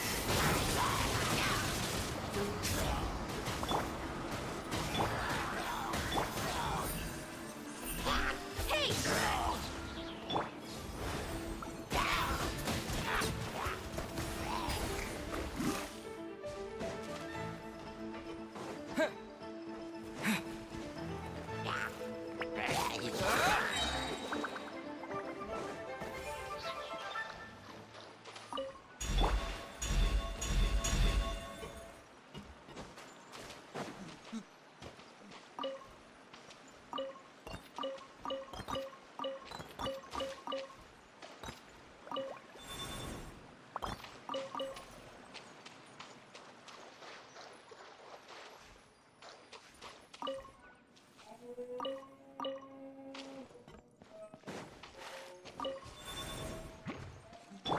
Don't blink!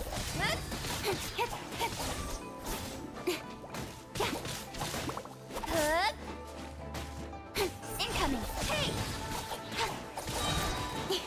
With sword comes shadow. Can't see? Let's nip that in the butt. Speed of light!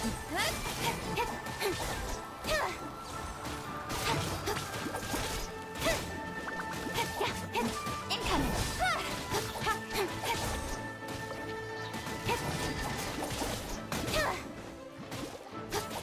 Speed of light! Nowhere to hide.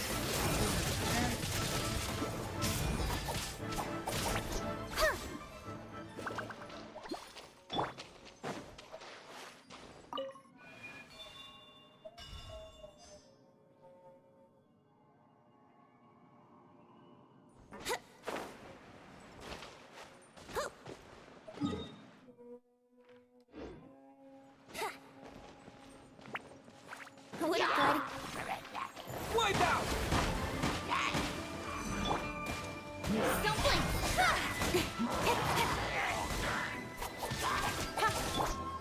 Here we go. Time for takeoff. Speed of light! Hey!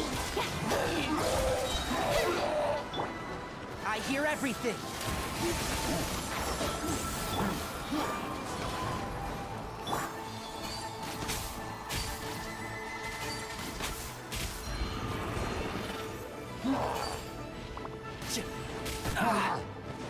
And shroud. Cut to the chase.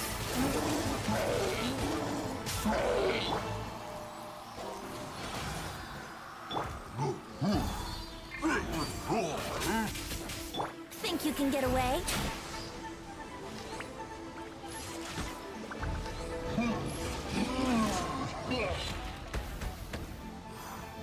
One with the force.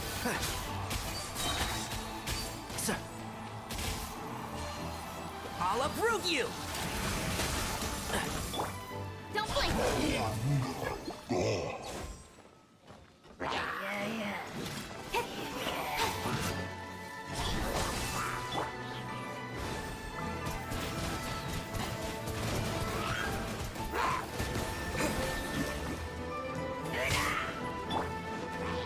Yahoo!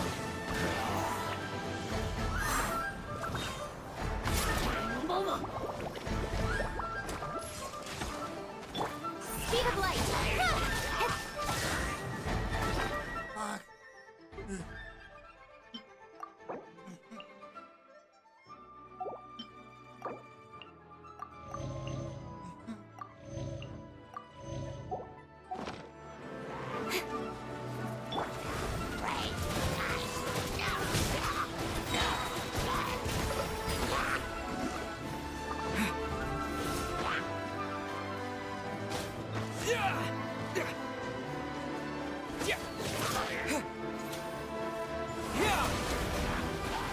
Nowhere to hide.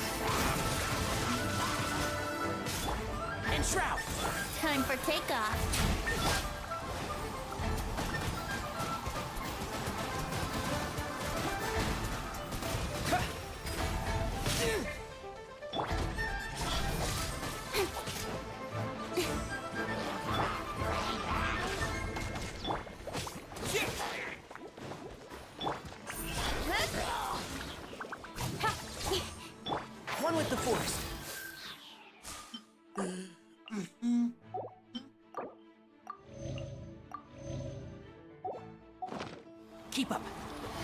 Let's nip that in the bud.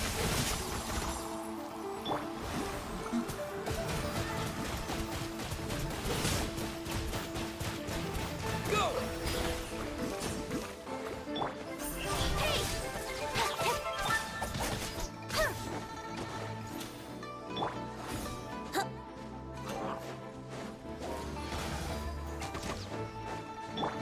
Don't blink! Wipe out! With sword comes shadow.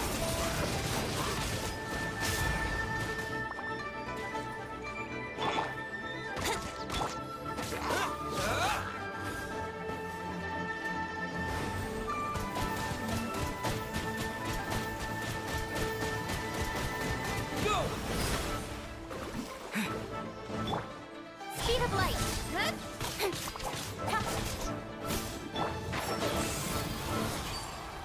Think you can get away? Incoming.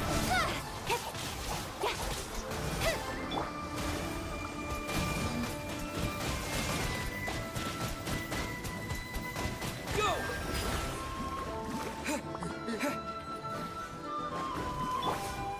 Don't blink. Nowhere to hide. Can't see?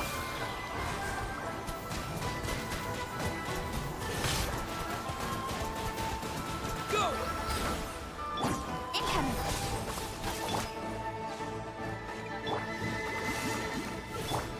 Brace yourselves.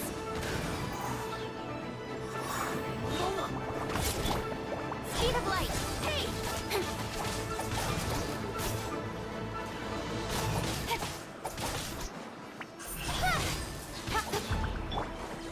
Yeah! I hear everything. One with the forest.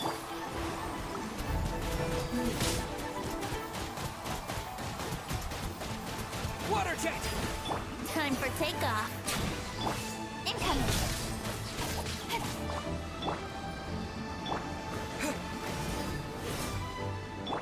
Cut to the chase. Can't see?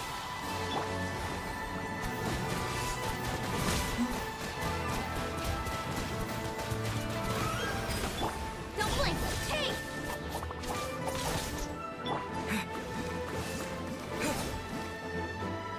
And shroud!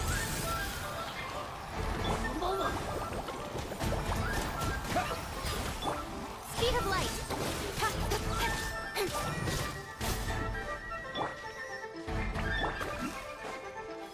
One with the forest. Don't blink.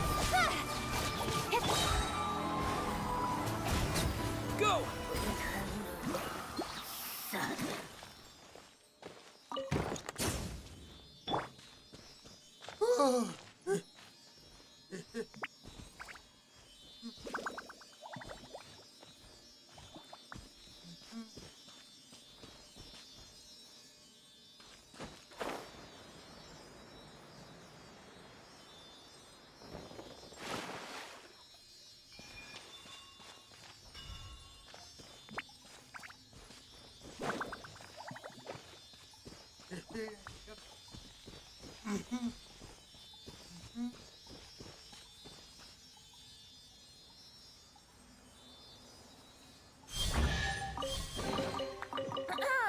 Have you heard the ballad of the treasure chest?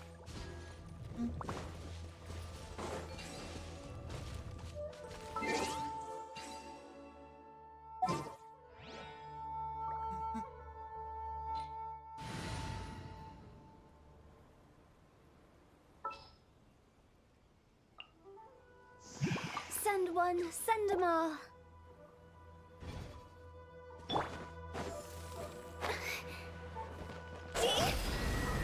With the wind.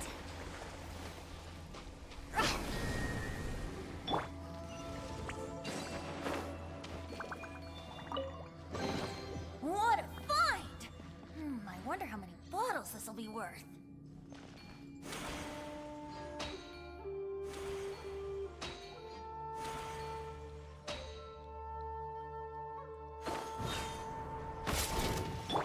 With sword comes shadow. And shroud! I'll uproot you!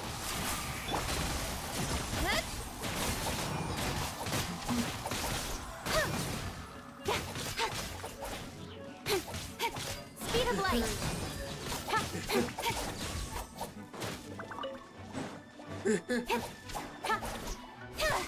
Don't blink!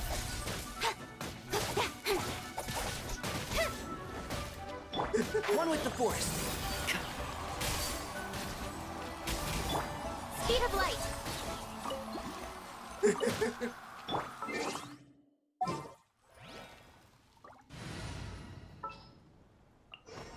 Just what will we come across?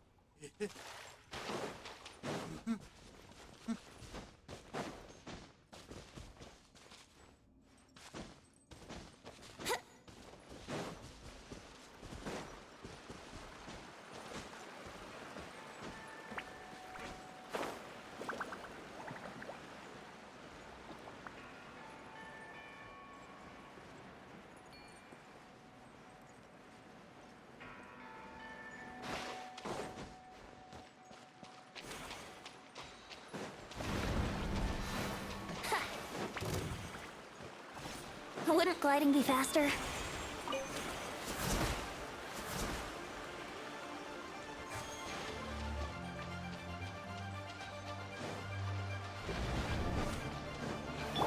Incoming! Cut to the chase! And shroud. Yeah. Speed of light!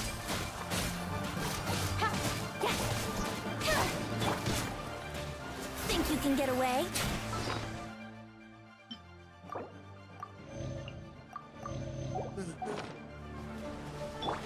Incoming!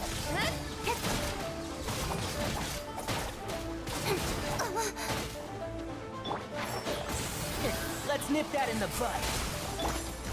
Hey!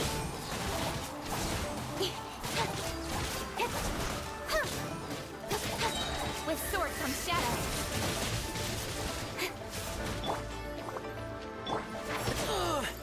And shroud. Yeah. Don't blink!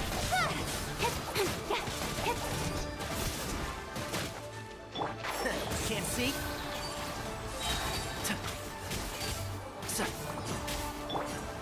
Hey! I'll uproot you. I'll bury you. Speed of light!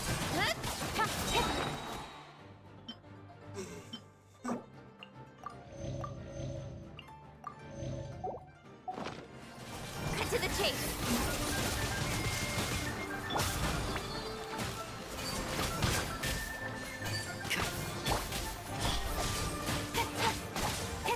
Got lucky that time. One with the force. Incoming!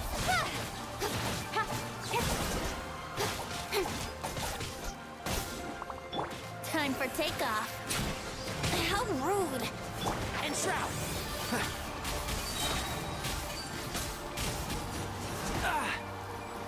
I hear everything.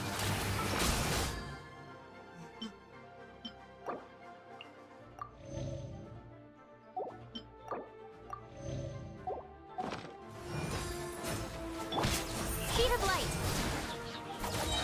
Nowhere to hide.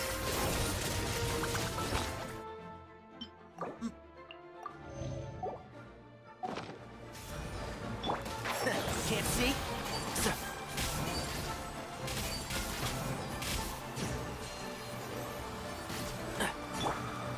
Hey! And shroud. Yeah.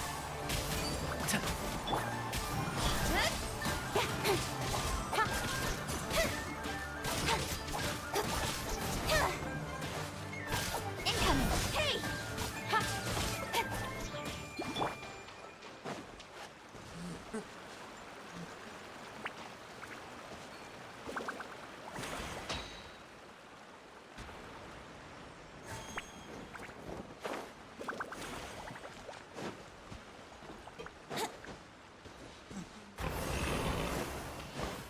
Yahoo!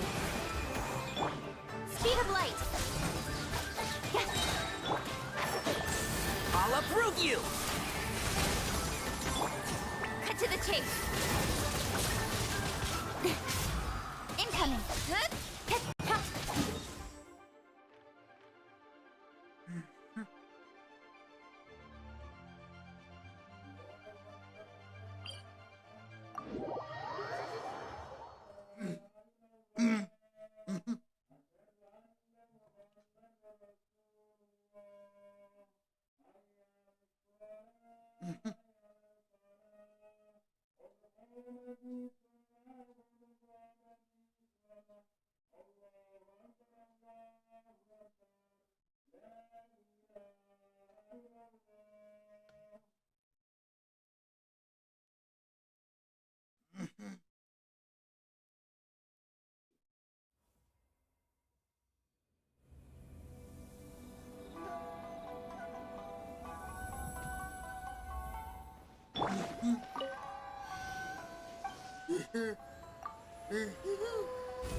Speed of light. With sword comes shadow. Can't see? Lightning flash! Incoming. Hey!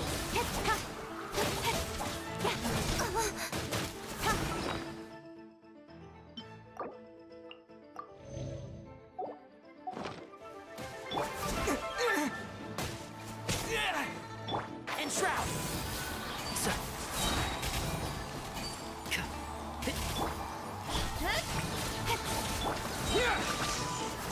Bellowing thunder! I hear everything!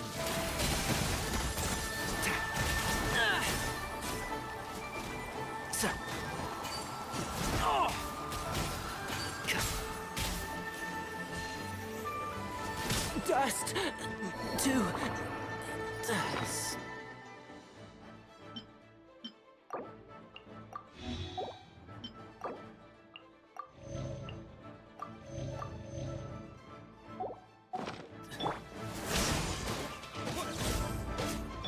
Don't blink. Nowhere to hide. Keep up. Yeah. Sir. Lightning flash! Speed of light. Hey!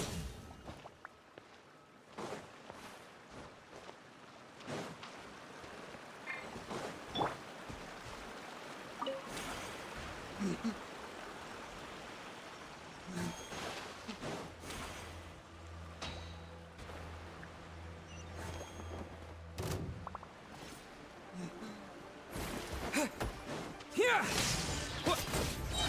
Thunderclap! Don't blink. Can't see? Yeah. Let's nip that in the bud. Lightning flash! Cut to the chase.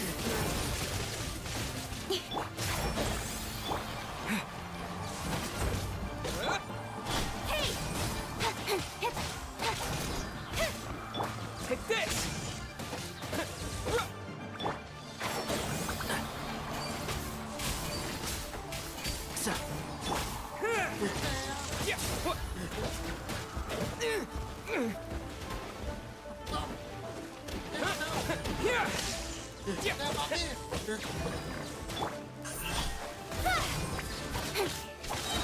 One with the forest.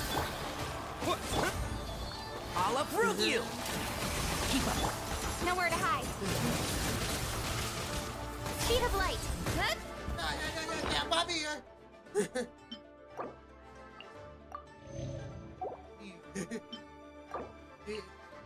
Boy, ini suka kakak gue ini. Take this! Thunderclap! Can't see? Just... Yeah.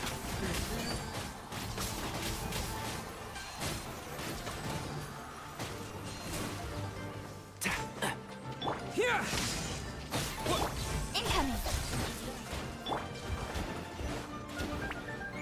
Think you can get away?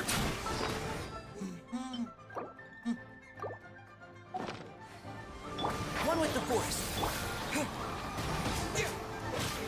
Lightning flash! Speed of light. With sword comes shadow.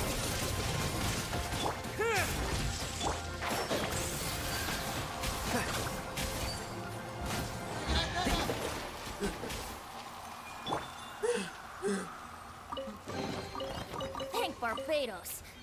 Wait a minute.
Wouldn't gliding be faster?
Have you heard the ballad of the treasure chest?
Macet.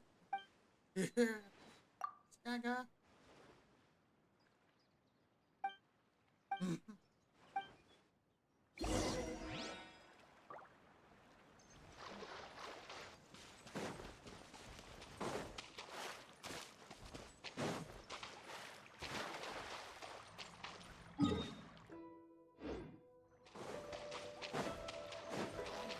Here we go.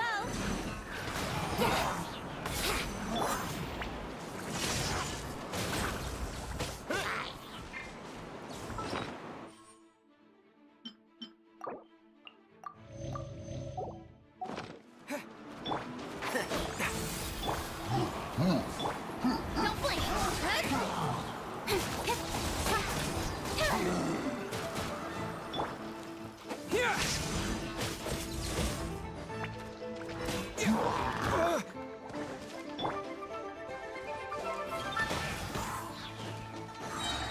for takeoff.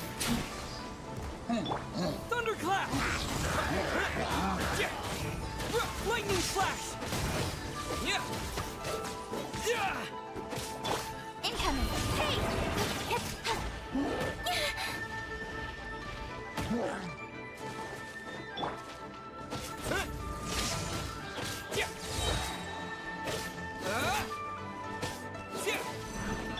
Don't blink.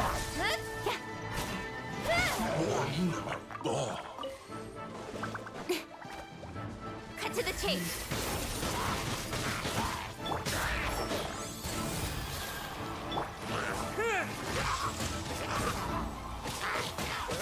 Take this!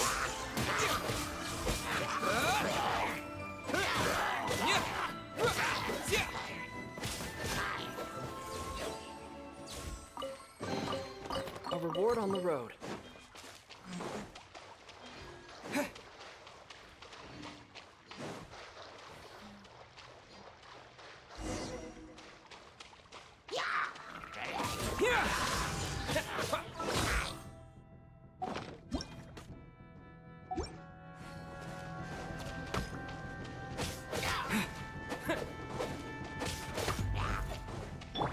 Incoming. Hey!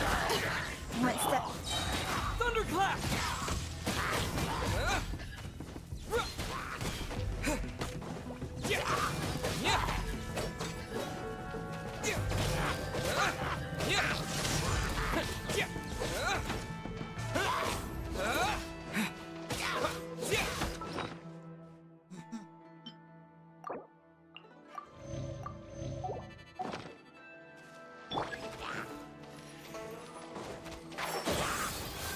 Brace yourself.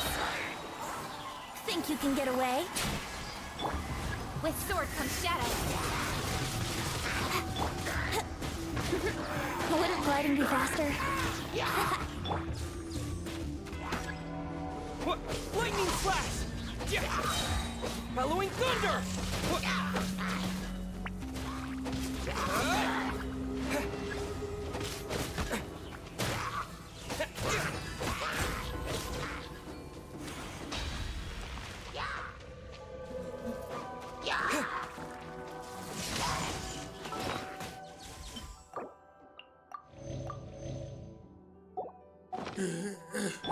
Yahoo!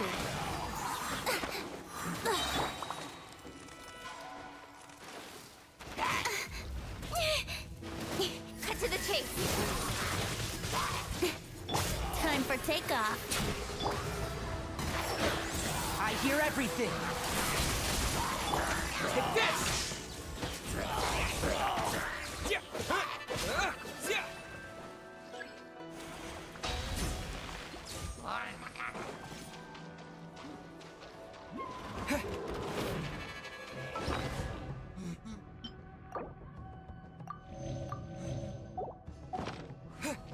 Lightning flash!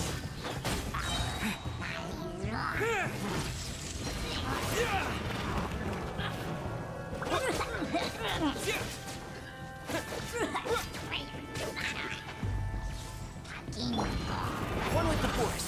Keep up.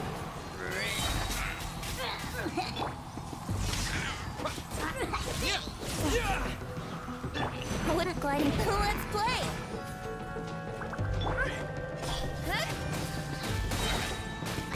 With sword comes shadow.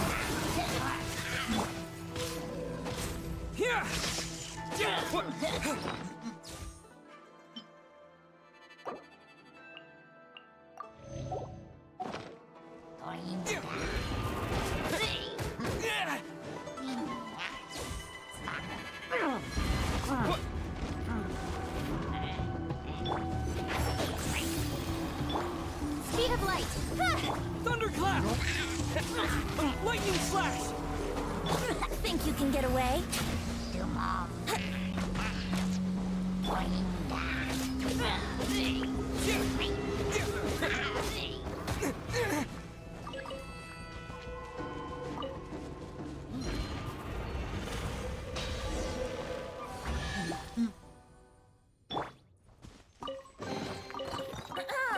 Have you heard the ballad of the treasure chest?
Okay.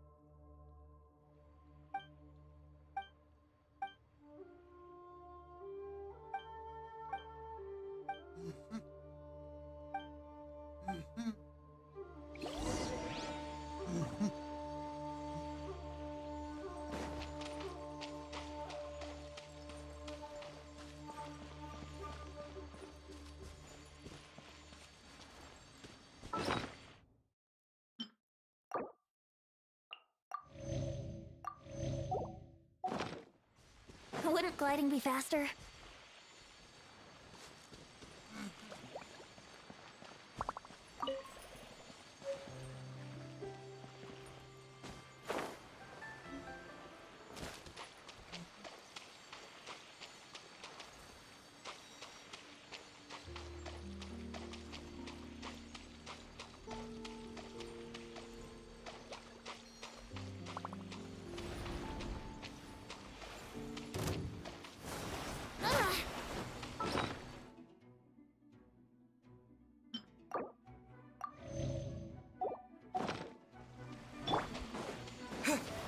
Take this! Yeah.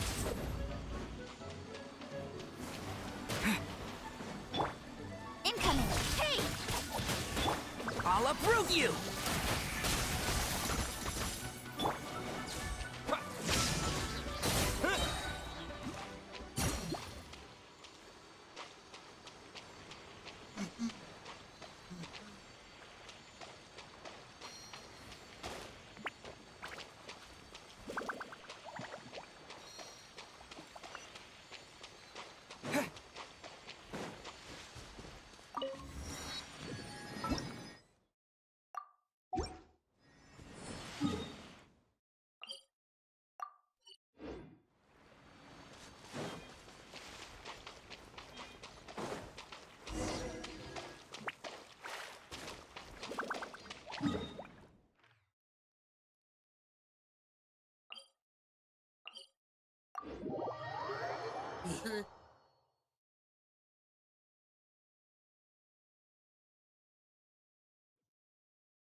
Let's go jumping in puddles and see who can make the biggest splash.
Following thunder!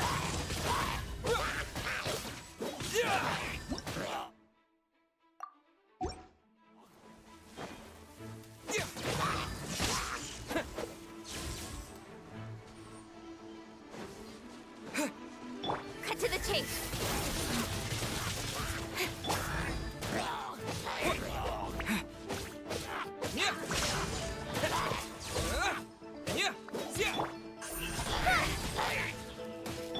Entrap! Thunderclap!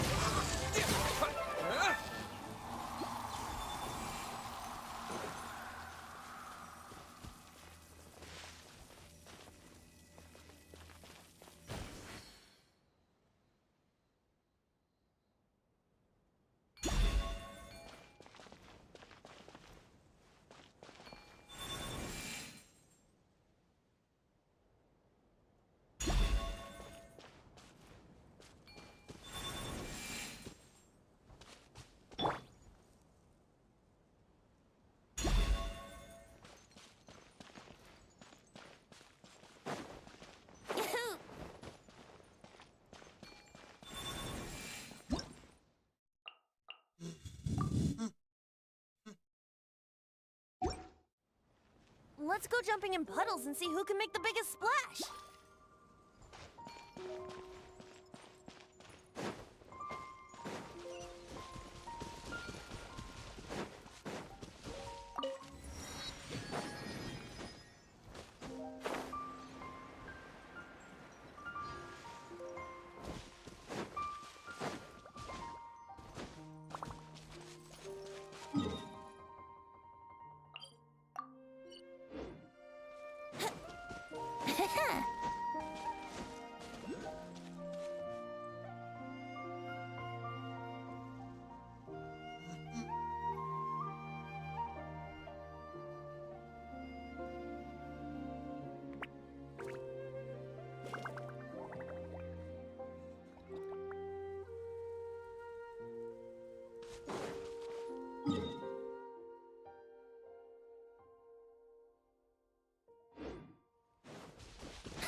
Let's go jumping in puddles and see who can make the biggest splash.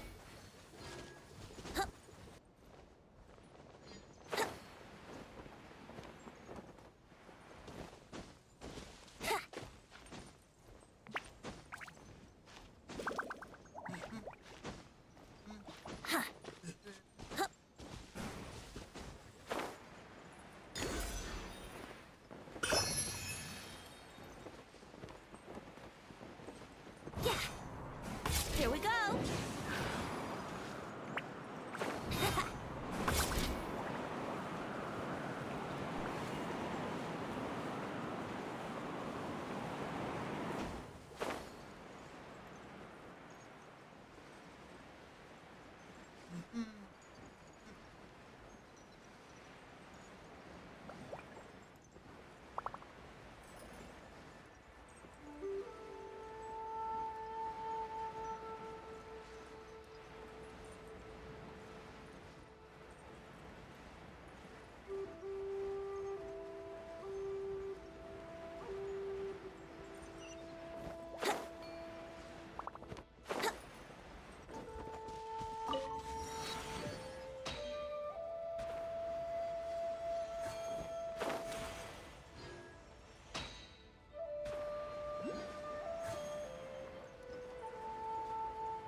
Wouldn't gliding be faster?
Dadah.